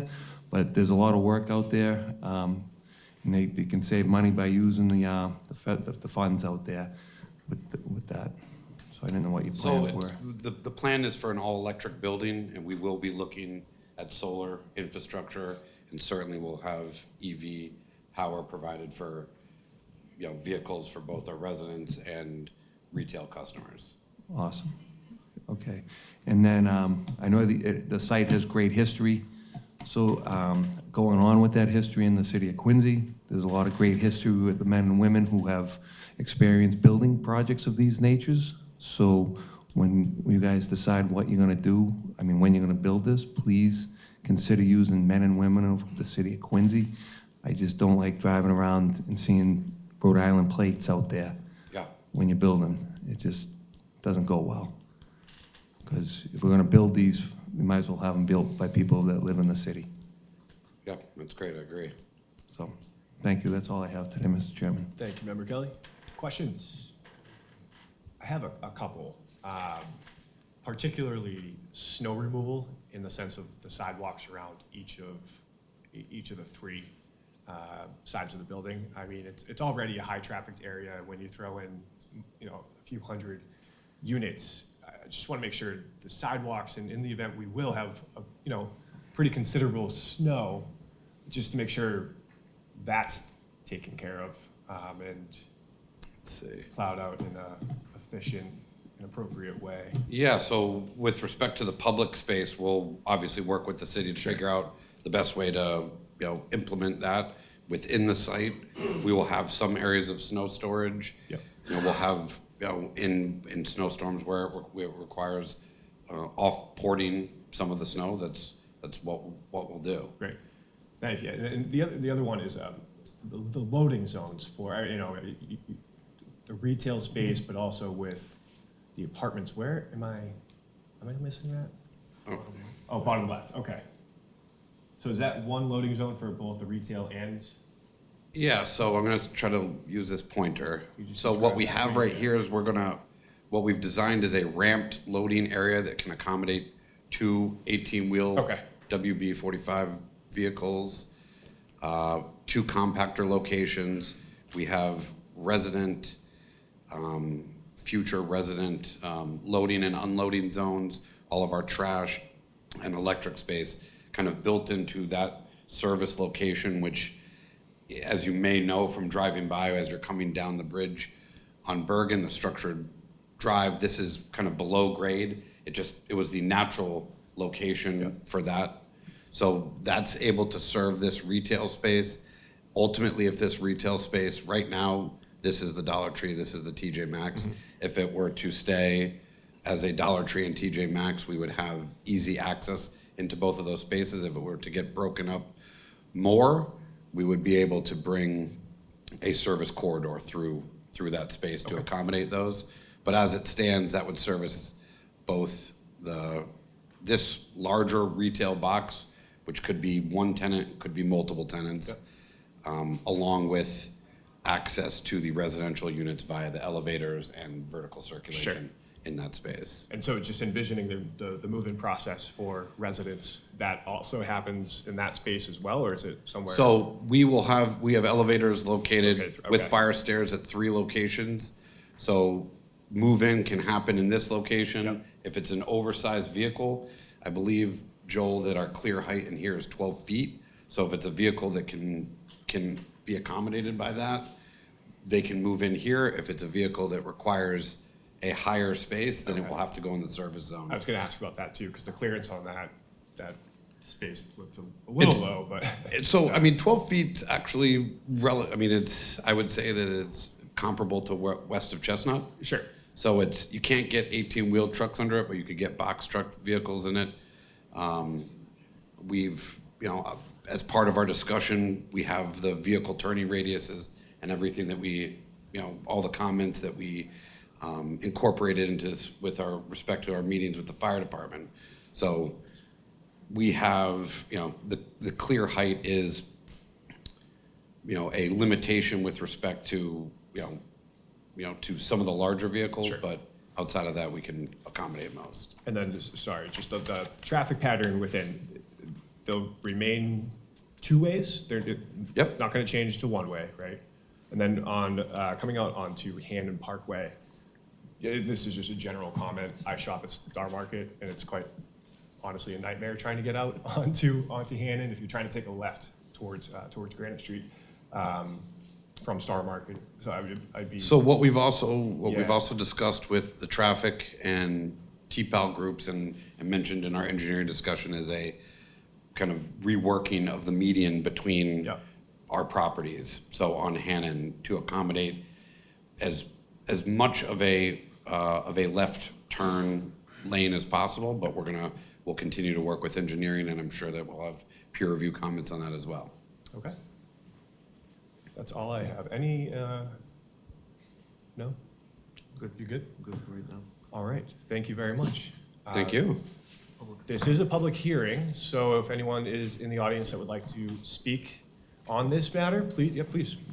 We also have, again, sign-in sheets on the windowsill where you can register your support or opposition.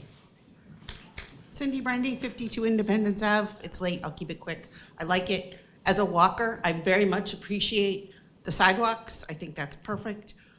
2 comments. Waste disposal. There's 0 waste buckets on either side of those streets. So if you pick up a piece of trash, you've got nowhere to put it until you get to Star Market. So I would ask that you think about a barrel or 2 on the perimeters. And what are you gonna do with the giraffe? We're gonna keep the giraffe. Excellent. That's what I wanted to hear. Thank you, Cindy. Thank you. She's in favor. Any other comment? DJ?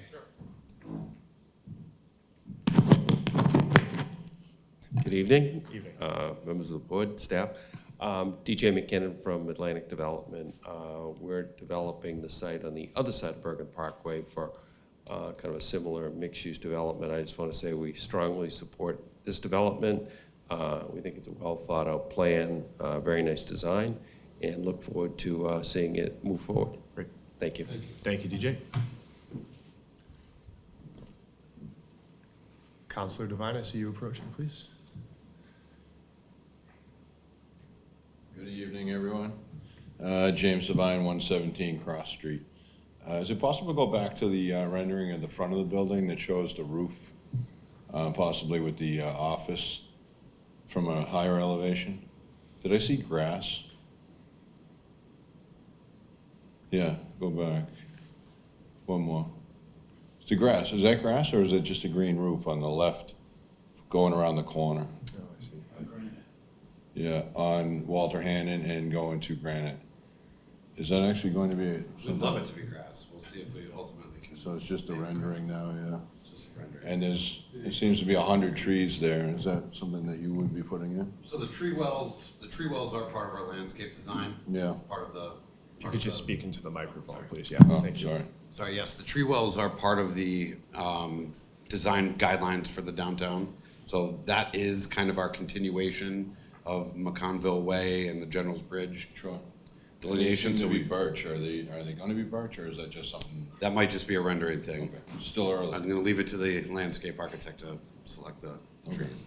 All right. so Unless it's you still have, early. a suggestion. I don't, but it really looks really nice, and I always like when I see pictures, all of a sudden, later on when it shows up, it's not there. So I would like it to look similar to what it is, because it is a beautiful building. Looks really, really nice, and we'll start bringing everything together. So thank you for all your hard work, and I just want to put my 2 cents in. Great. Thank you, Counselor. Any other comments? No? Okay, well, this matter will be continued. Mr. Stevens, I don't know if you have a recommendation. Yeah, but Mr. Vice Chair, through you to the board, as was mentioned in the testimony, this board has seen this project over the summer as a preliminary filing. The department has also been working with this development team for some time and has opened up access to the city engineer's office. Again, the Urban Renewal Amendment 6 was expanded to include this area. So I feel confident that with what is shown today and what we've seen already, that we could be back within a month. There are 5 weeks in between this meeting and the November meeting on the 20th. And I think that should be enough time to get through a round of review comments and responses and be back before the board in November. Okay. Is there a motion to motion to continue this case to the Yes, I November would make that Oh, motion. sorry. Close the public hearing? keep the public hearing open, or are you going to close the public hearing? I suppose we could close the public hearing. Is there Make a to motion, that? we close the public hearing. Okay. And then also, Is there a second? he seconded it. Motion, second. All those in favor? Aye. Aye. That's to close the public hearing. Now make a motion that we continue this to the November 20th meeting. Second? Second by Member Foley. All those in favor? Aye. All right, we'll see you November 20th. Motion Thank to you. adjourn. Thank you.